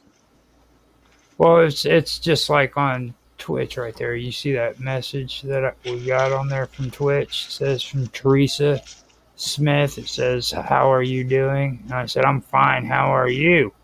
Well, she didn't respond back. If that's actually a person, this person in the Twitch chat didn't respond back. You see what I mean? And there's a good chance that that's an actual bot trying to freaking get me to freaking buy subscribers. No, it could have Right. just been some individual. You're so naive, dude. It could be. But Why are you so I'm not going to positive about discount shit, it. dude? Like you're so positive about shit. You know how many of these people freaking hit me up, especially on Rumble, dude. And remember, what you call a bot, it could actually be a human being just typing in the same message It's like 50 times. Yeah, I've yeah. seen that. it's like contact me if you want me to help you and assist you to where you can have more follows. Contact me on Fiverr. Because Fiverr is where it's at. Pfizer. Yeah. You know. Actually, recently, I've been getting a lot of spam email from Isn't it? Indian marketers wanting to improve websites, stating things like, I see you've got this website, it looks good. Actually, on the website, it's a blank page. All right. It's just a hosting page. It's Yeah, it looks good. Nothing on it. That's exactly what they do to me, man. And I'm sitting there and I'm like, are you kidding me, dude? And it's like, it's the exact same message as what the last one did to me. You know, I've got, let me see in my notifications. Right now I've got one that straight out called itself Channel Booster 15. Okay. Oh, what was the one last night that we saw? Shampoo Net or something? Yeah. Yeah. Yeah. Oh, God. What was that? Yeah, it was shampoo something. That was funny. Yeah. Yeah. No, they had this one that I had. It was called Impactavision, and they spelled impact IMPAACT, and it was impact Avision 53. So you know that they send this stuff all the time. So I really don't think that it's anybody who.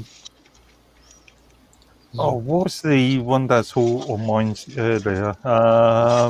Went to a post that went into various groups and channel or various groups.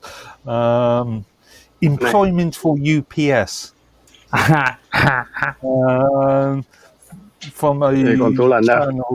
From a channel that Lấy cái tủ lạnh đó. that was nowhere near sort of UPS press standards. Okay, so yeah, that was funny. that I don't really get very much stuff from UPS unless it's like fake emails in my email. Okay. Like they always try to tell me that I have a package that I need to pick up, and like if you click on it, they it's like a spam message. It's not a good thing to do. So, I've only had one experience with UPS, and that was when I bought something from Germany, and because of I thought I paid for everything at the time, but because of import taxes, they demanded even more money at the point of delivery. The delivery person would only accept me receiving the product if I gave him my card and paid even more money. yeah, so you gotta be careful about shit like that when they start talking that stuff. That's a But yeah, it was related to sort of because I bought it from Germany and tax import duties and stuff. You can't trust those Germans. and I do have good news too for you, but Tan, be there.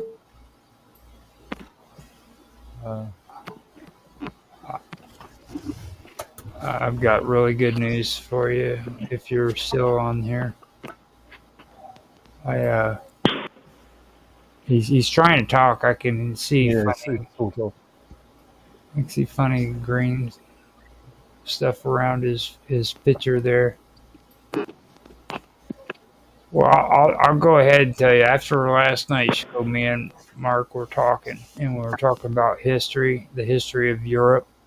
I've officially demoted France, and I've brought Canada above the French. So, in my book, the French are below Canadians.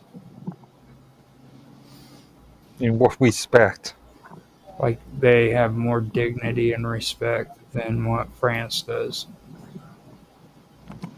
Okay. So it's like an international incident waiting to happen. Well, I mean, you know how I feel about freaking about England and how wretched all you got, Yeah, you love this country. you know, and like Canada. I've always had like Canada's just weird. I mean, they're weirder than Australia, and Australia is pretty freaking weird. You know what I mean? Okay. So, and well, actually, that kind of makes me think too. Should I promote freaking Australia above France too? That's a real tough question because, like Yeah. in Australia, they force their citizens to vote. That's pretty messed up. They don't do that to you guys, do they? No. When I heard that, that blew me out of the water. I couldn't believe that they actually force their citizens to vote or they get fined. Yeah, but you don't actually have to vote for a party. You can just scribble anything on the ballot paper and then. It's not. I mean, dude, that's not really cool to just say it like that. You know what I mean? Like you can. I mean, come on, dude. It's just because they don't vote for a party doesn't make it bad. You know what I mean? It's an individual vote. Oh, they vote for a party, of course, like, but you can always mess up your paper. No, you can't just mess your paper up, dude. You can. You can. What's the standard form? Just put a line through all the boxes and writing the word "none" over it. That's the I standard wonder. sort of form. I mean that they could probably get. So basically, I wonder if all they'd have to do is show up to the voting booth and put a mark on there. Yeah, yeah. That's actually a good. That's a good point. Yeah, you can ruin your ballot paper. Because I mean, you can show up to at least vote none of the above. Hmm. But see, here in the United States, they got to be careful because, like, for me, I'm an independent voter, which means I can pretty much vote any way I want to. Okay. Now, if you're a party voter and you freaking decide to do that, your vote automatically goes to your party. Uh, So that's the one kind of corrupt kind of thing that I noticed that I didn't like too much. So even though you choose not to vote, your party still gets your vote, even though you don't go to the ballot. Mm. So that's why I like being an independent voter because everybody says that you're wasting your vote. I don't see it that way. I see a lot of people who vote according to party lines wasting their votes. You know, because here in the United States, like the party that gets the most votes wins, and the rest of the votes are thrown away. yeah, and it's more of an issue because really the US is on a two-party state country. I don't know why they take. Britain has traditionally been, or should I say, three parties state, but yeah, two parties in reality. But now, because of the sort of chaos that we were in, we've seen a lot more smaller parties being created. It's gonna get even crazier. Mm. You're gonna see a whole bunch of them because parliaments used to have a whole bunch of different ones. From what I've seen, you had the Labor Party, but then you had the Independent Labor Party that was alongside of them. Then you had frickin' the Tories, the Whigs, um, and then the Liberals that combined to create the. No, it was the Liberal Party. You had the Liberals, the Whigs, and the But, Syndicalists. but in reality, since the start of the 20th century, we've only had two and a half parties. I'd say half a party because I'm talking about the Lib Dems. But yeah, in reality, it would either be a Labour or Conservative parliament.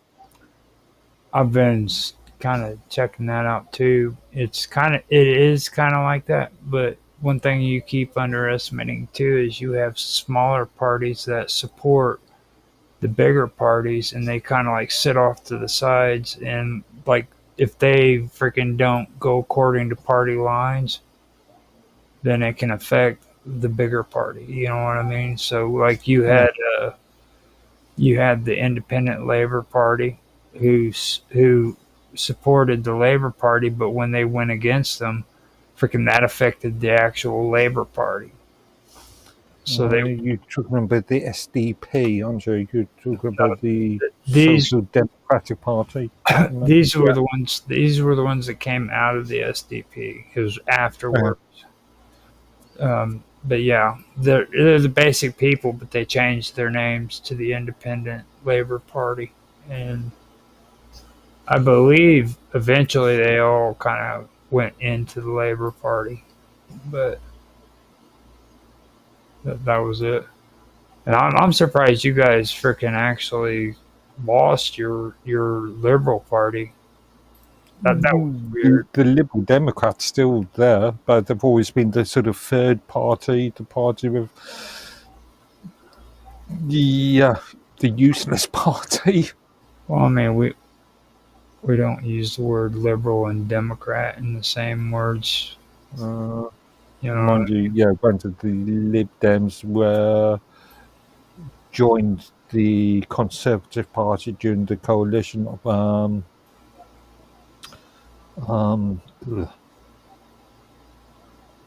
2011.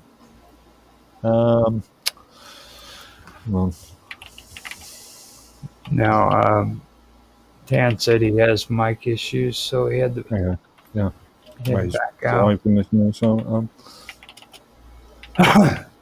Well, I mean, at least he heard the good news about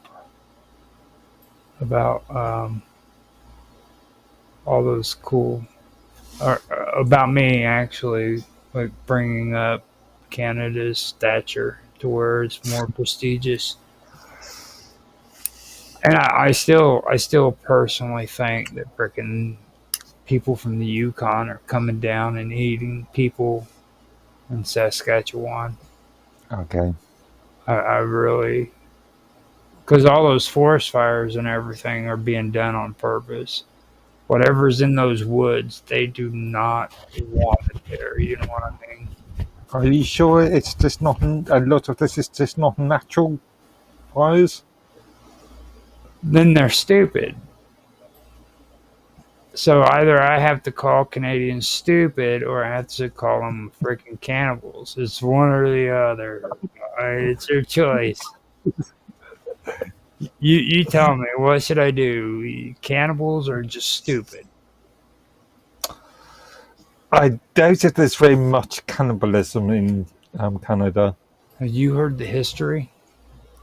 I've heard again. There's a lot of cannibalism in Canada, dude. Based upon numbers, there's a very small element of cannibalism. Are you serious? You know what the Wendigo is? You know why freaking... So So, in your estimation, what percentage of Canadians have eaten human flesh? I would say about 80%. At one point, Okay. at one point in their life. Okay. I mean, you're not a Canadian if you haven't eaten human flesh, dude. That's just uncalled for.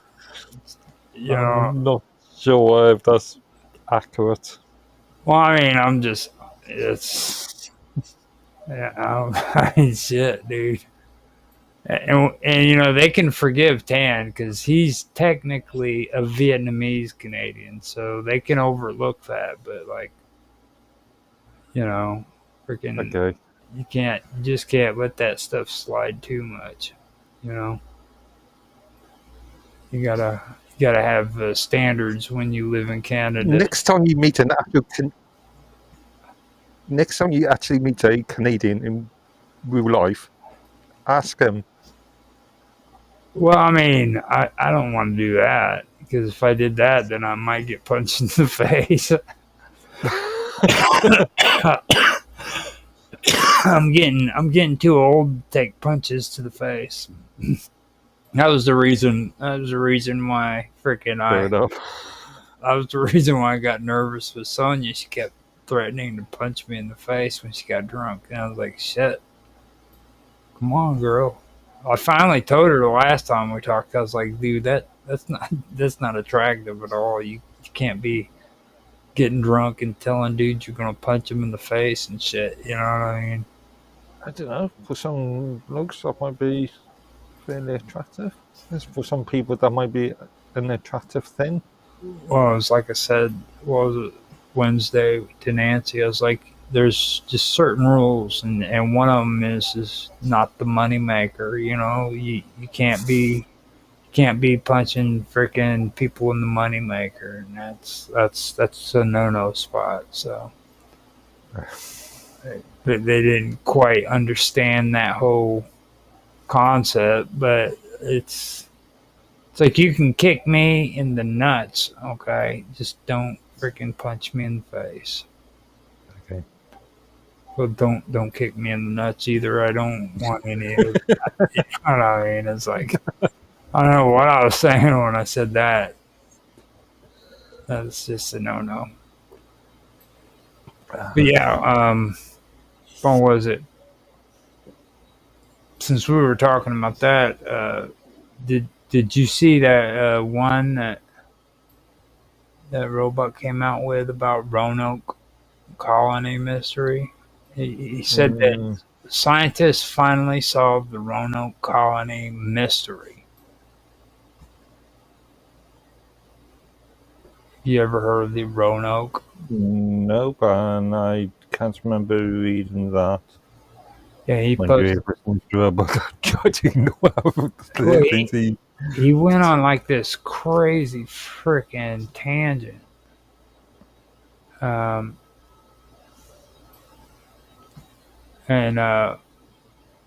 what it was is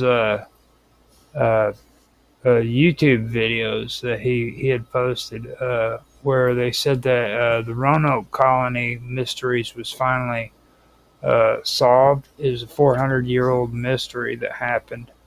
It is an entire missing colony. Okay. And they just completely freaking went missing, disappeared, and it's baffled freaking historians for centuries. They have no idea what happened to it. And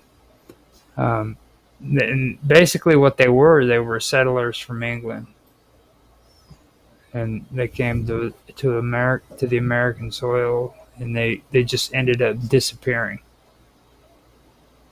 Okay. And they've been wondering for freaking 400 years what happened to these people. So I haven't been able to get around to checking that out, but I'd really like to see if that's true or not. This is one of those issues that I was talking about when it comes to cannibals and shit. But Roanoke believe is here in the United States. And it could be the fact that these are like people who come from England too. You know what I mean? Like those Indians up there probably like eating English people.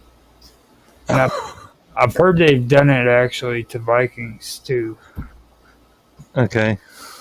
Like there was an entire settlement that actually made it to the Americas before Columbus and all them.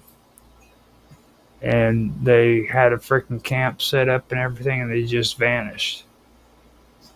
And the same shit happened on Iceland, I believe, where an entire So you're putting it all down to cannibalism. well, it has to be. What else could it be? I don't know, lost at sea, being eaten by wolves, falling down a mine shaft. I don't know. We're talking about entire freaking villages, dude, just vanishing. The villages are still there, but they're empty. Some virus, some disease took over the population. Bodies would be found, dude. They all decided to pack Walk up naked. Walk naked into the woods. yeah, and to commune with nature. Find a way to let everybody at least know that they've gone crazy. Maybe that would have been a good thing to do, you know. But I thought that was actually a good thing to bring up about the Roanoke colony thing, because once we started talking about Canada, that was important. And don't get me wrong either. It was like one of those unbelievable tales channels on YouTube that he posted. Okay. You know, but they called it like the lost colony. That's how mysterious that was. And it was like over 150 settlers altogether. Okay. Yeah, and they just all of them came up missing. What was were they looked for? Were they searched? Well, they Roanoke colony. It was Croton Island. I don't know what it's called now. So I know. Have you ever heard of Sir Walter Raleigh? Of course. No, he was in. He's the one who founded it, and Okay. but he ended up going back to England after he founded it. Then after freaking that happened, they tried to do it again. There was 100 colonists, and that they were the ones who ended up freaking coming up missing. Okay. Now I don't know for sure if Roanoke was in England or in Canada, or if it was in the United States. But Roanoke, I believe, might have been here in the United States. Okay, I'm just looking at just did a quick search for Proton Island, but newest thing I've got is a small island in just off the coast of Gujarat in India. Oh no. Hold up, here it is. The Roanoke colonies. Here it is. The Roanoke colonies were an ambitious attempt by England's Sir Walter Raleigh to establish a permanent North American settlement with the purpose of harassing Spanish shipping mining for gold and silver, That makes sense. Yeah. discovering a passage to the Pacific Ocean and Christianizing the Indians. After 3 voyages, the Enterprise ended in the mysterious disappearance of the lost colony. The first voyage to reconnaissance ventured left. See it? I don't even know what the hell that says now. Yeah, the map does. I don't even know what the hell that map is showing, to be honest with you. Like, it doesn't even show the name of towns or anything. Okay. It's one of those old freaking, those old mapping ones. If Mr. Robot was here, he'd know how to interpret it better than I do. But here, let me see if I can. I could probably share it with you. Representative of the area. Can you see that? Be better if it was the landscape. Not. Okay, yeah, I can see it. Okay. Can you see all that? Yeah. It's got all that weird shit on there, and it doesn't really tell you the location of. Oh, okay. Here's the arrow right here. Sekatoic. That's actually up in Canada, isn't it? I think so. Yeah. We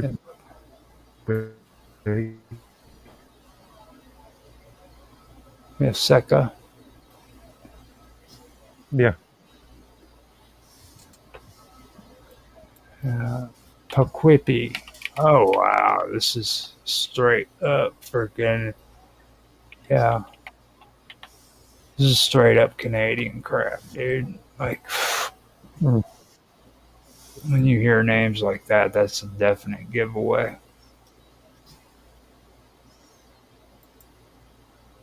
These kind of maps have always tripped me out. Every time I see those, I'm like, wow, that's just crazy.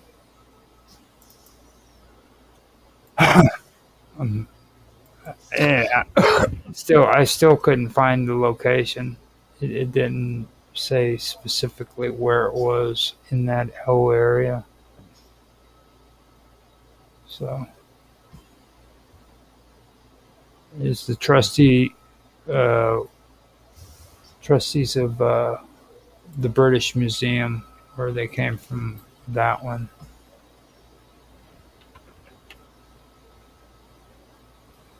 The first voyage, a reconnaissance venture led by Philip Amatus and Arthur Barlow, landed in 1584 on the outer banks of present-day North Carolina. Okay, so that's North Carolina. Yeah. Yeah. That would be why the map is so messed up, because the Carolinas are really, really messed up when it comes to their coastline. I'm just trying to find a map. Okay, yeah. That is a trip. I'll find out later on. I'm going to see if that's actually true. Because, as we both know, you've got to be careful with Mr. Robot. He's a little bit of a fibber. We'll just say that. We'll say Mr. Robot's a fibber. I'm not sure about fibber. Because he does believe a lot of the shit he says. Yeah, at least not intentionally. Somebody, yeah. Let's just say he can be extremely open-minded. You call it open-minded? Well, I think that's probably the most politest way of saying that. Well, I mean, he's weird. That's that's about. That's coming from us. Sorry. He's probably the only person that would not freaking agree with that statement. Okay, but Mr. Robot is the weirdest dude I freaking have met. All right, I've met some weird dudes, man. You know what I mean? Freaking, he is weird, but in a cool way. I love hanging out with him. You know what I mean? But like, freaking, he is weird as shit. He'll be going, "No, I'm not weird. What are you talking about?" And he would say it in an Australian accent. Yeah, it's not him who's weird. It's everybody around him. Yeah, freaking, you know. But you got to be careful with a lot of these things when he does make these posts. Now that one is one that really caught my attention, and then he finally did another one where uh, uh, what was it? Americans hidden secret history.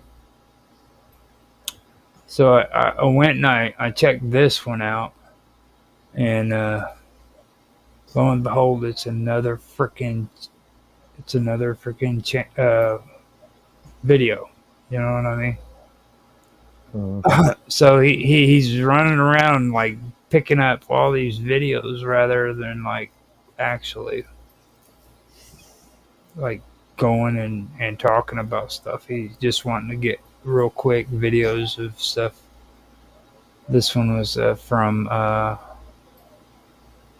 Benevolently is what the name of the channel was, and it says the origins of the United States and the 4th of July celebration. And the I didn't see that one. and the intriguing secret untold history of the founding of America. You know what? Huh? What was the conclusions? I didn't even watch it. Okay. You know, the reason why I never watched it is because everybody knows that if you're reading anything about American history, the first thing you have to understand is it's a lie.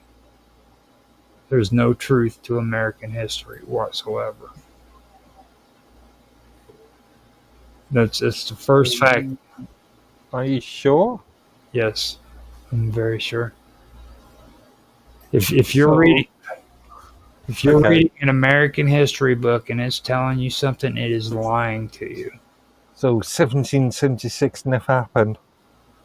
I'm not saying it didn't happen, but it didn't happen the way friggin' that book's telling you it happened.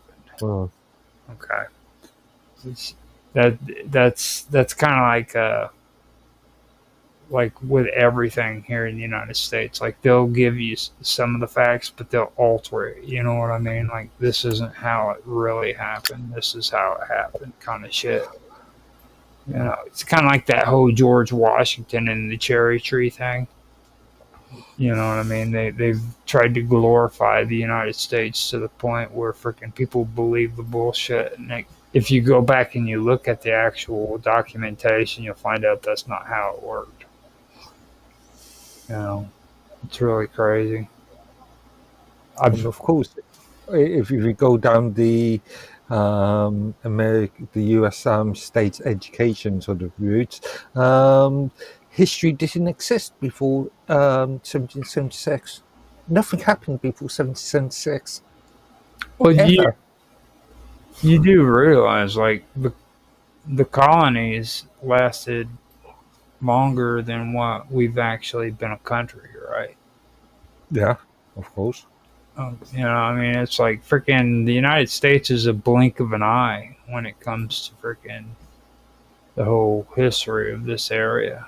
Like, well, no, we're halfway there, I believe, because I believe we were a colony for 400 years, wasn't we?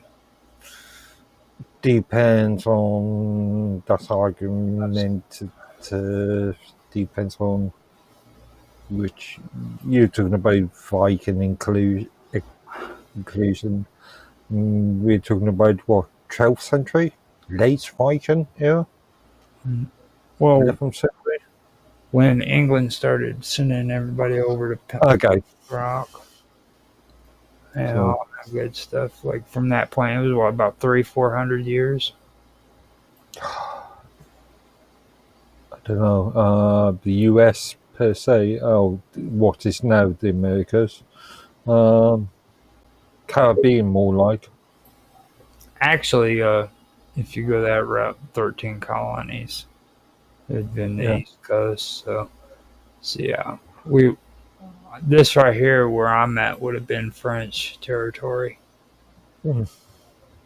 and California would have been the Spaniards, which we don't want to talk about those Spaniards. We're boycotting Spaniards. It's like back in the '90s, people were boycotting freaking eating tuna because of catching the dolphins in the freaking nets. Yeah. Now we've progressed. Now we're boycotting Spaniards. Because they eat dolphins. No, because they're getting caught in the nets.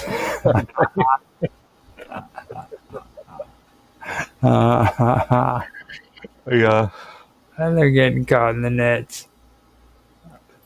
So it's like that's basically the way it works. Like the California, Arizona, and all that, and then Texas, of course, they actually were their own country before they. Yeah. They've been controlled by 4 different nations. 5 different nations? 4 different nations? 5. 4. 4, yeah. You know that Mexico never recovered from freaking losing to Texas. Recovered in what sense? Their economy collapsed because they fought against Texas, and from that time forward, they've never been able to recover whatsoever. Yeah, but that's not related to Texas per se. That's been related to an interest in history. The French, include. Oh, actually, that was before wasn't it? That was the French access to Mexico and Spanish influence. But yeah, you've had various levels of corruption since then. Well, that's what Zorro was for, but nobody freaking, you know what I mean? Nobody ever freaking listened to Zorro. He was supposed to be the hero that was supposed to save Mexico and release them from the atrocities of the Spaniards' control over their government and the Catholic Church. I believe it was the Catholics. The Catholics were the ones that were being corrupted, weren't they? Or corrupting the government. It was mainly more political than that. Because beforehand, the French had influence in Spanish politics during the Napoleonic era. Well, but see, the thing of it is that the church had a lot of influence in Mexico during that time period, and that's kind of like what kept everything going, because like there was revolution in the air pretty much. Like everybody was wanting to start a revolution, and they because they knew like the whole situation with the Spanish and the French, but at the same time, freaking you had the Catholic Church there that was kind of keeping everything freaking together, and that kind of because they had like a power vacuum, and the Catholic Church actually profited quite a bit off of it. They ended up monopolizing a lot of the resources and shit, taking it back to Europe. So that is actually a good story.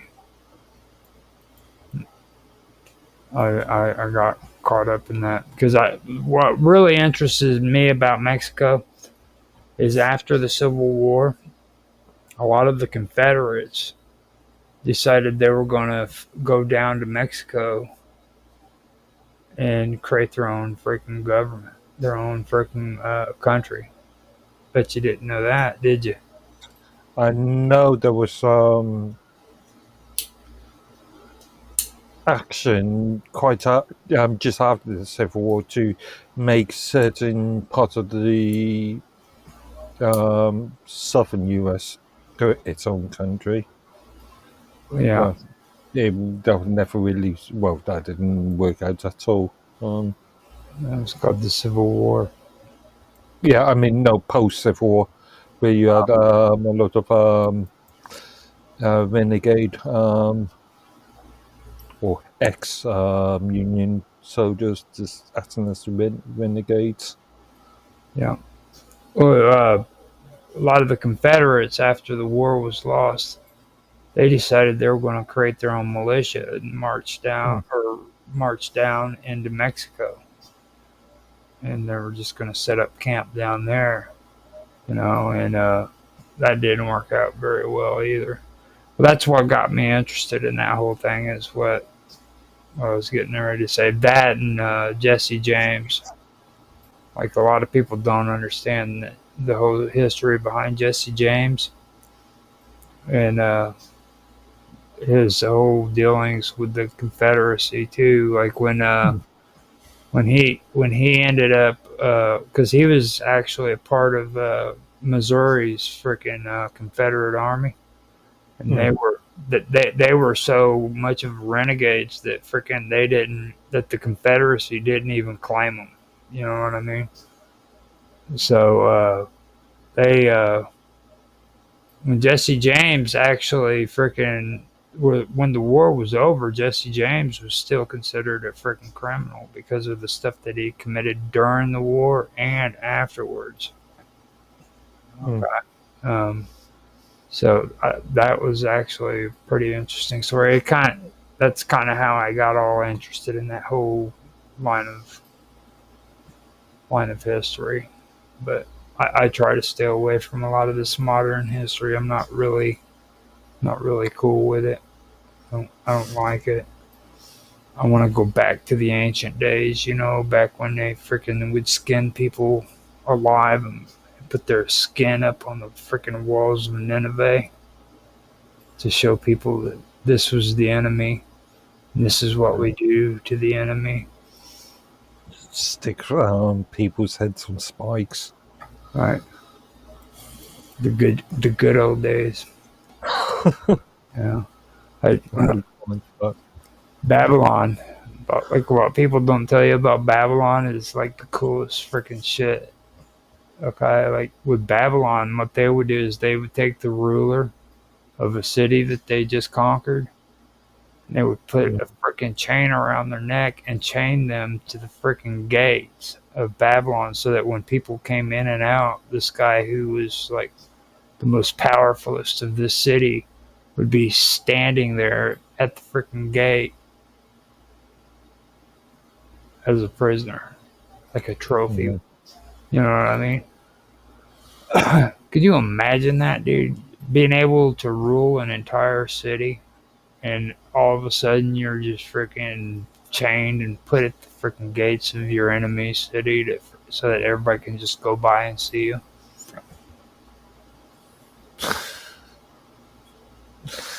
Yeah. They didn't do that in London, did they? See, you guys didn't do cool stuff like that. Send people to the tower. With the tower. Stick the heads on spikes. Don't even make me go there. Don't make me talk about the tower, because freaking that. And then, you know what was the most sickest thing about England? They didn't even have to do the tower thing. Like, every castle had these little freaking squared slots, okay? And if these royals and these freaking dukes and all them didn't like you, they'd just throw you in a fucking hole. They would literally just throw you in a hole. You would stay there. They wouldn't feed you. And you died. like they've actually gone into these castles and cleared out freaking pits of dead bodies where they just take and throw them down into a freaking a hole, and they died, and that was it. Mm. They didn't like you; they just throw you right there in that hole. That's evil as heck, dude. If you really stop and think about it. Mm. The only thing I think is worse than that is what the Greeks and the Phoenicians used to do. They had those bulls, and they would take and put people inside these bulls with a fire underneath it, Okay, yeah. and it would cause the bull to sound like it was breathing. That's evil. If you want to call it evil, but that's evil. That's pretty bad. You know what I'm saying? I think that's probably the worst out of all of them. And then the castles with the freaking the pits. I don't know history.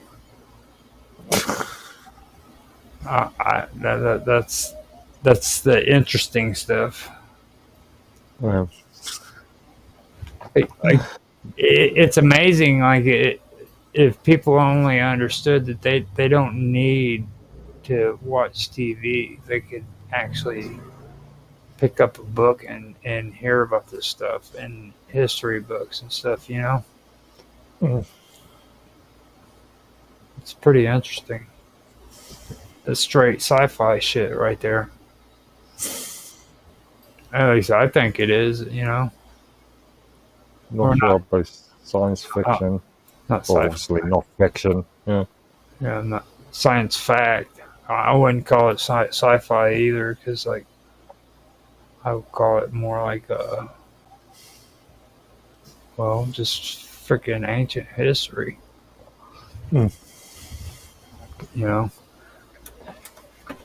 wouldn't wouldn't put Ben Hur in it. You get all those gay people freaking watching it and shit. That still sticks out to me. It's pretty horrible. Funny enough, something that we were talking about a bit earlier got me looking at the Wikipedia page for El Cid, the film, 1961 film, and then the Ten Commandments, Oh, 1956 film. Both just Charleston or Charlton Heston films. I'll tell you something that tripped me out. I actually it was a Christian based documentary, but he actually did one that was kind of fringe, Mm. and I watched it, and I was really amazed by it because freaking he was talking about, because you remember how Charlton Heston was. He was really Christian about a lot of things. But he got on here and he started talking about like ancient alien kind of shit. You know what I mean? And Jesus Christ. And like I'm like, oh my God, dude. Like, Okay. I never heard him talk about that kind of stuff before. You know what I mean? And I seen that on a documentary, and I was like, that's pretty strange because he usually doesn't do that, or he didn't do that. Hmm. I'm pretty sure it was about ancient aliens or some shit, but it could have been something else. It's a while since I've seen it, but it was French, is what it basically was. It wasn't all about like Christian, the traditional Christian beliefs and stuff. Mm. Yeah, not familiar with Charlton Heston's religious standpoint. Did you ever hear about the only movie that John Wayne played in that was never allowed to be aired public? That rings a bell, but It rings a bell. Not sure where from, but carry on. Hugh Hefner. No, not Hugh Hefner. Oh God, Howard Hughes. Okay. Howard Hughes paid for an entire production with John Wayne in it, where it was supposed to be the Middle East, kind of like a Ben-Hur movie. Okay. Yeah. And he wanted John Wayne to play in it. He did it, paid for the whole thing, and freaking it could not be played in movie theaters because Howard Hughes freaking had it for his own personal collection so that he could sit in his movie theater in his own house and watch it by himself. And it was like that way for like 20 or 30 years before they finally released it to the public. Okay. It was pretty interesting. It was kind of like that style, back in the Middle East, back in the old days. But I thought that was a pretty interesting story. Okay. I'm not familiar.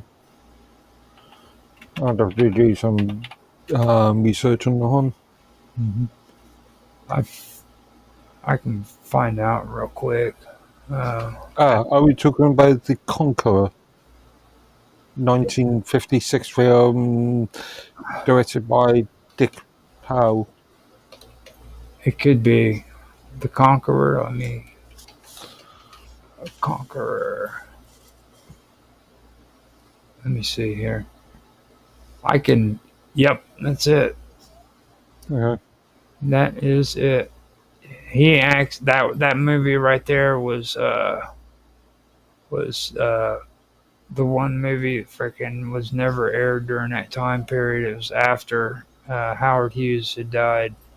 He freaking had it in his freaking collection and nobody could watch it. I think I may have seen it. Just know since release date 1956. Blah blah blah blah. Howard Hughes. Produced by the entrepreneur Howard Hughes, the film was principally shot near St. George, Utah. No, this was released to the public in 1956, where it grossed at the time was $11,000 in its first 6 days. Actually, they're saying here on Wikipedia it was like rated one of the worst films of the 1950s. It was one of the worst films ever made.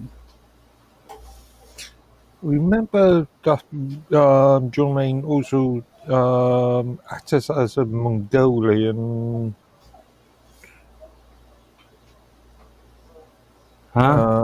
Mongolian soldier in another film.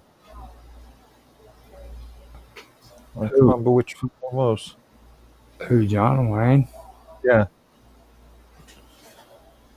I don't know. I know he was. Unless this is the film I'm thinking of, could be. This is the only one I know of. Now he could have been, but John Wayne. This was kind of weird for him whenever it comes to making movies like this. Like he did. Was well known for U.S. American propaganda films. Mm-hmm. He received the Golden Turkey Award. Okay. I don't know how much of that's actually believable. Looking at the plot section of Wikipedia, of the Wikipedia page, I think I may have seen it. The plot section sort of does remind me of something. Genghis Khan. I'll have to sit down and rewatch it. No doubt I can find it on YouTube or something. Okay, so he was supposed to be Genghis Khan. So yeah, I think it is. Temujin. Yeah, I think it is the film I've seen before. Jamuja. His blood brother Jamuja. Hmm. Stopped at a traveling caravan escorting Bortai, the daughter of the Tartans, leader Kumlek. Temujin leaves and tells Jamunja he intends to take Bortai for himself. that's that's interesting. Just reading that felt weird. I don't know if I want to do that ever again. Hmm. I'm telling you, like movies like that are like breeding grounds for homosexuals. Seriously, dude. Like just reading that made me feel weird. I was like, oh hell no, dude. I'd hate to freaking go and read the wiki for freaking Ben Hur, which I've never done before. So I probably You got me thinking now. Just like, I didn't even freaking think about it till just now. 59 film. No, actually, this one.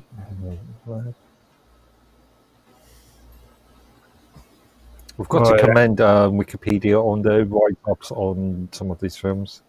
Quite in What? depth.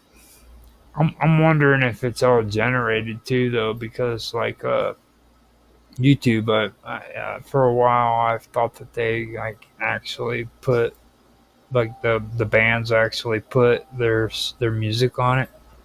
Come to find out, YouTube generates the music for them instead of having them have to go on there and do it for them. They'll literally What do you mean?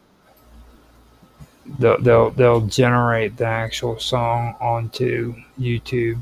I don't know how they get away with it either, but I've figured that out where it's been generated for the band, Okay. which I find that kind of weird. Like maybe they have the licensing to do that because like if you want to get away with not worrying about copyright and stuff like that, the way you could do it is actually be licensed to be a what do they call that? Where you can buy and sell movies. You know what I'm saying? I think I understand. I forgot what they called it. It's where you're actually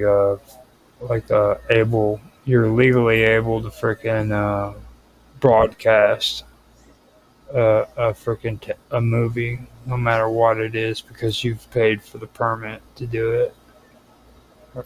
Or it was the copyright is expired.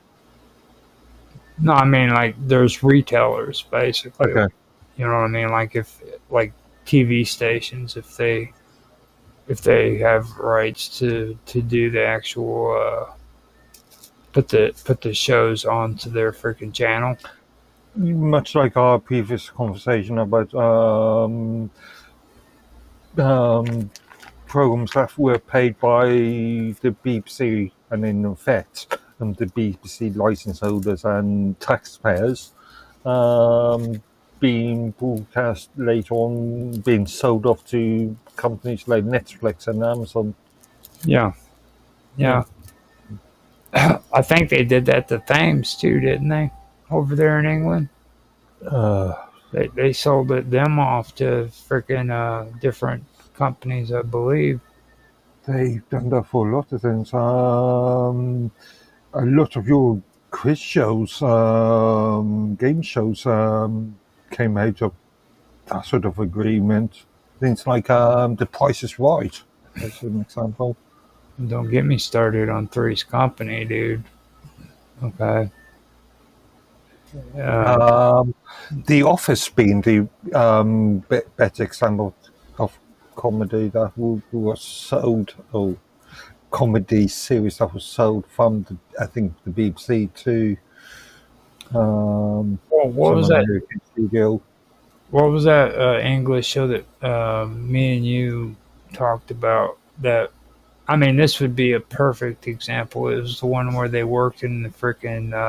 It was like a mall in England, um, and freaking like you had the gay guy that was selling the freaking perfumes and shit, or the scarves, and then you had the two women that was selling freaking like the lingerie, and then you had that old guy that was the freaking boss, and he always had like the beautiful freaking secretary. Oh, we talk about 1970s comedy. Yeah, have you been served? Or some Yeah, shit. yeah. That one is a perfect example because like freaking they ended up selling their freaking the brand to a company in Australia because Australians had their version of it, Mm. and then like in order for you to see it here in England, freaking you had to freaking pay for it so they could Yeah. be aired here. More recent examples would be something like The Office, Yeah, which which I was never a big fan of the UK version, but I absolutely loathed the American version. yeah, Didn't hit right with me. but the English one is actually better. And another one that's actually pretty good too. Uh, what was it? Which I do think is good. Is Being Human. Have you seen that one? No, I haven't actually. Even Well, meaning it's no. have you heard of it? Yeah, I am aware of it. I was talking to somebody a couple of months ago about it. But yeah, no, it's not one I've seen. It's well, that one's actually pretty interesting because it's like I can't tell which is better, the English version or the American version, because where one doesn't have good parts, the other one does. You know what I mean? Like, Mm.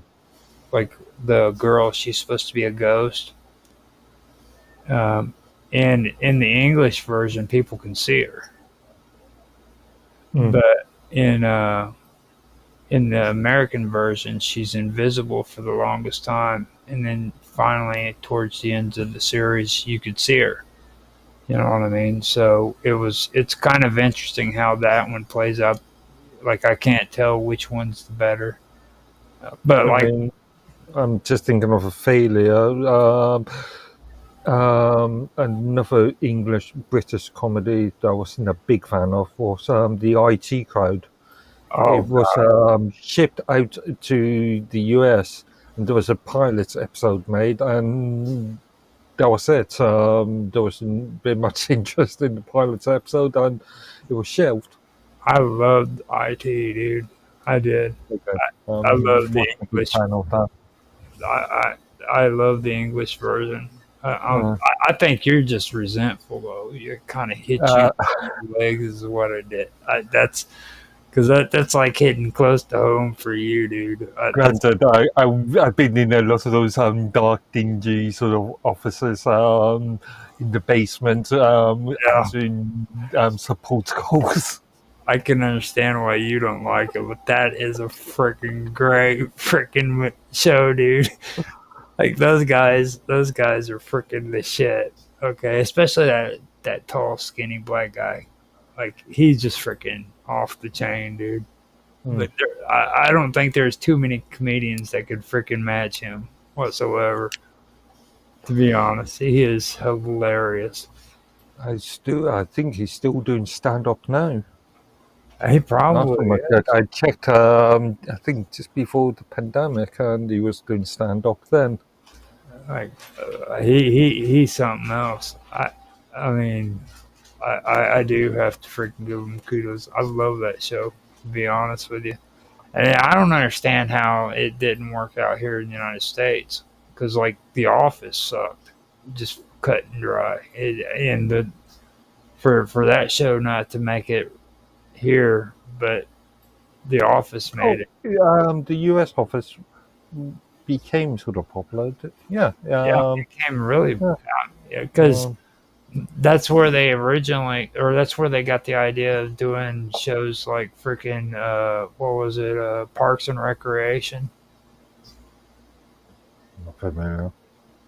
They had Parks and Recreation. They had other ones that came out during that time period too, and they were just basically they took the same kind of direction that they did with freaking The Office, and they just changed the whole storyline. Instead of it being in an office, it was for people who worked at the parks and recreation. Yeah. You know, so. But yeah, But, yeah, you could see a real difference between US comedy sense of humor compared to British. well, I thought the English version was better, but I really wasn't a big fan of either of them. You know what I mean? I don't know why I wasn't, but I really didn't get into the whole Office thing. No, I didn't really. But I do have to say, IT and Moon Boy, dude. I love Moon Boy. Again, I'm not familiar. Well, I know you're not much of a TV fan, so but Moon. Well, I haven't owned a TV in good 20 odd years now. That's about how long ago Moon Boy was out. So Moon Boy was cool because he started out as an elementary student. He was actually the first episode. He was leaving elementary school, going into like middle school. I guess that's what I don't know if that's what you guys would call it over there because that's where it's at. But when he left elementary, freaking he had an imaginary friend. Okay, and it was a full grown guy, and it was his imaginary friend. And every time this dude came on there, he freaking acted like a freaking 10-year-old kid. You know what I mean? Yeah. And it was just funny as shit. You know what I mean? So you seen this dude get on there, and he's a full grown adult. And he has the mentality of like a 10-year-old. You know what I mean? It's funny as shit. It really is. Right. I'm not for sure if it's in England or if it was in Ireland. It could have been an Ireland television series, but it was Republic of, yeah. it was pretty funny. But those were my two favorite ones when it came from England. And then of course, Are You Being Served? That's without being said. I mean, if you're English and you didn't like that movie, then you're freaking messed up in the head.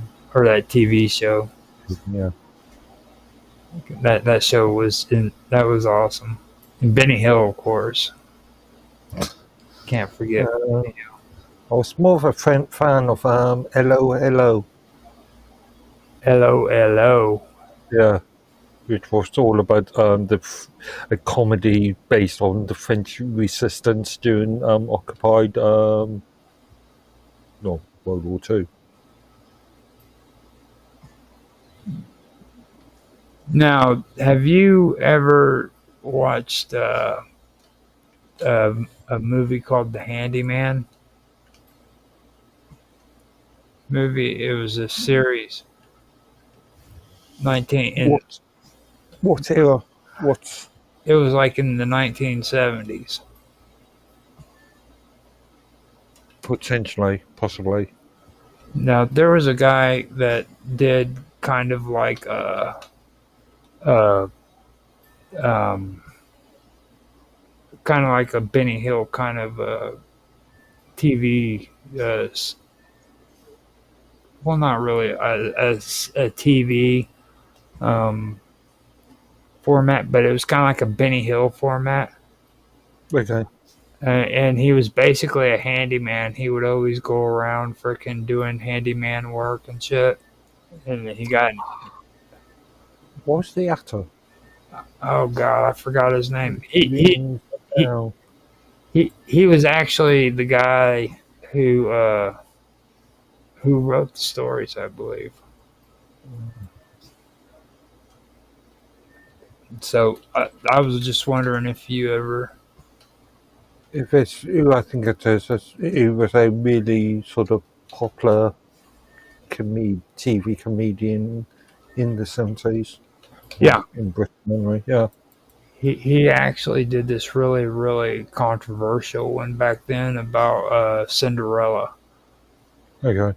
and that one actually hit pretty big. They actually did like an adult freaking play, and it hit big all over England, man. And it wasn't very well known, like worldwide or anything, but like in England, it was a big smash. People would go to watch it.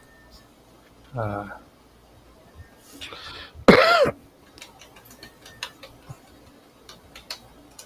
Here, I went ahead and okay, it was called The Ups and Downs of a Handyman, also known as Confessions of a Handyman. Sounds familiar. The film follows a man who moves to the countryside and becomes a local handyman, only to become entangled with the women of the village. John Seeley. It was directed by John Seeley and stars Barry Stokes. Yeah, Sue Lloyd rings a bell. But all three names, I'm looking at Bob Todd, Sue Lloyd, and Barry Stokes. Rings a bell. Yeah, that was like classic English shit right there. It was interesting whenever I freaking got older and I seen that, and it's like they I mean, this guy had been around for for decades. Excuse me, but they had this one that came out, and it was called what is it? Are We Done Yet? You know what I mean? Mm. Um, and Ice Cube actually starred in that. Uh, you know, I believe it. I believe he did, and I think he actually had something to do with that. I'm not quite sure. At least I've heard people say that he had something to do with that one. Yeah. Uh, and then they had another one said, "Are no, it was Are We There Yet?" The one where I think it's the first one.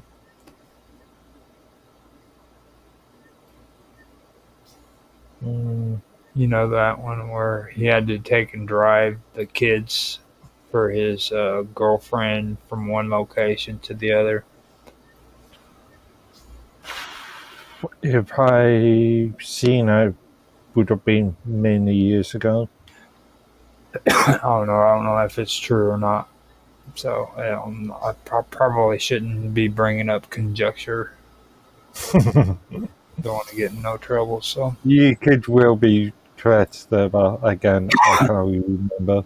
he would have been old as shit anyhow by that time, because this was like, Are We There Yet? That was like way back in the early freaking 2000s. Okay, he wasn't acting at the Barry Stokes, according to this, year actor 1964 to 1985. Yeah. 85 being the final film, Enemy Mine. What, really? Enemy Mine? I remember Yeah. that. That was the alien and the human stranded on the planet together, right? American science fiction. Yeah. Yeah, Cool to know. That's actually pretty cool to know. bipedal reptilian drugs. Yep. During this battle in 2092. Right, yeah, okay, yeah, could well be. Yeah. They were both stranded on an island after their ships crashed. And instead of I've seen it. I just looked at the poster image, and yeah, I've seen it a couple of times actually. it's pretty cool. Mm. Well, we've done the 3 hour thing, man. You want to go ahead and call it quits? 3 hour already. Time flies. We can do. Yeah, Got anything extra to add?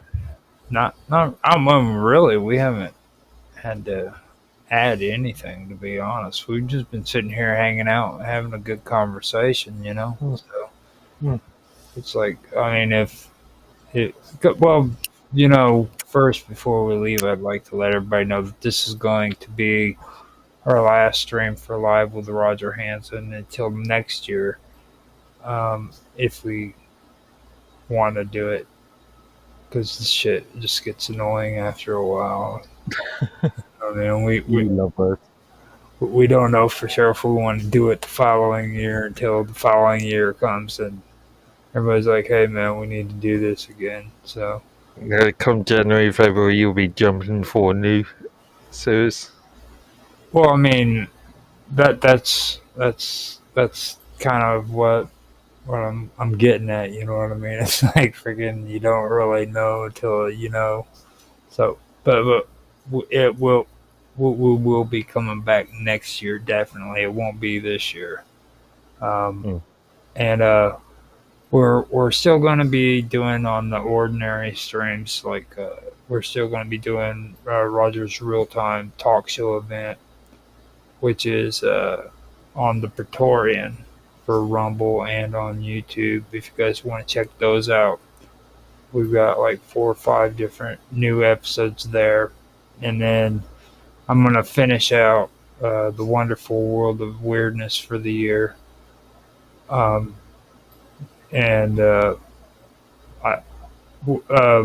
Dragus Productions, Mark Witashik, is planning on starting up Cafe Enigma in September. He's going to play the fixing vote. Well, I don't know about that. He said on Saturday. We're going to be doing it on Saturday. We haven't picked a time, Okay. and he wants me to do the show, so freaking we'll be doing that and everything. I just I don't want to get too much into these last 4 months because it's time to take a break. We don't want to get too burned out. You realize how much streaming me and you alone have done since January, Mark? Several hours worth. Several hours. Yeah. You know what I mean? I think me and you personally have gone nonstop since the first of this year up until now. You know, last week I think was the only time we've actually, well, we may have canceled 1, maybe 2 times before. Yeah, we have done a few times, not very often. But I mean, we've gone nonstop for like 8 months. So this is a good time to take a pretty good break.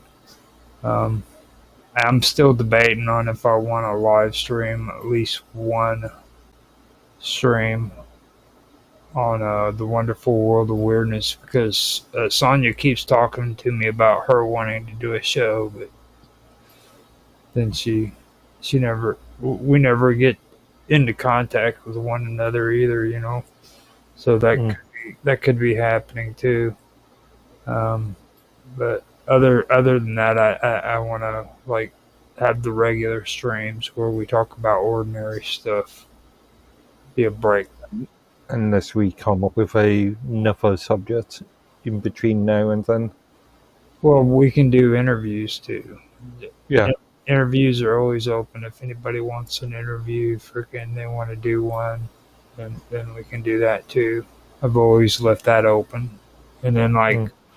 even with Minds Roundtable, Tan went over to freaking Japan, so I took a and did that on Minds Roundtable because that was a pretty cool thing. Other than having DK on there, Donkey Kong. Yeah. Oh, Donkey Kong. So And I want to have a chat with you about a recent Teams conversation, but I'll leave that till after the stream. okay. Yeah, in relation to DK. Oh my goodness. Okay, so with that being said, you want to tell everybody how they can get in touch with you, Mark? Sure. Sure. Yeah. As usual, just on mine, or mainly on minds.com under the username Megwithley. Okay. And you can find me at minds.com as Roger_Hanson. I am going to be closing out live with Roger Hanson on Teams, but you can still find me there at Roger Hanson, as well as on uh, X, I believe. I guess I could say when it comes to socials, it's at ROGLOL1973. I usually don't go on there, but you can find me there if you want to leave a message for me there. Besides that, I stream on Rumble and YouTube at Live with Roger Hanson. And with YouTube, it's on my regular main account, which is Roger Hanson at Roger Hanson 2731. On DLive, I am Roger_Hanson, as in the same thing on Kick. Now with Twitch, I am Infamous 1969 or at Infamous 1969, whichever one. So you can find this on all of those channels, and I guess that's all I needed to say with all these finagling names and stuff. So other than that, if you guys like this stream, like, subscribe, share, make comments, leave comments down in the comment section. We'd love to hear what you have to say there. And thanks for watching, and we will talk to you later.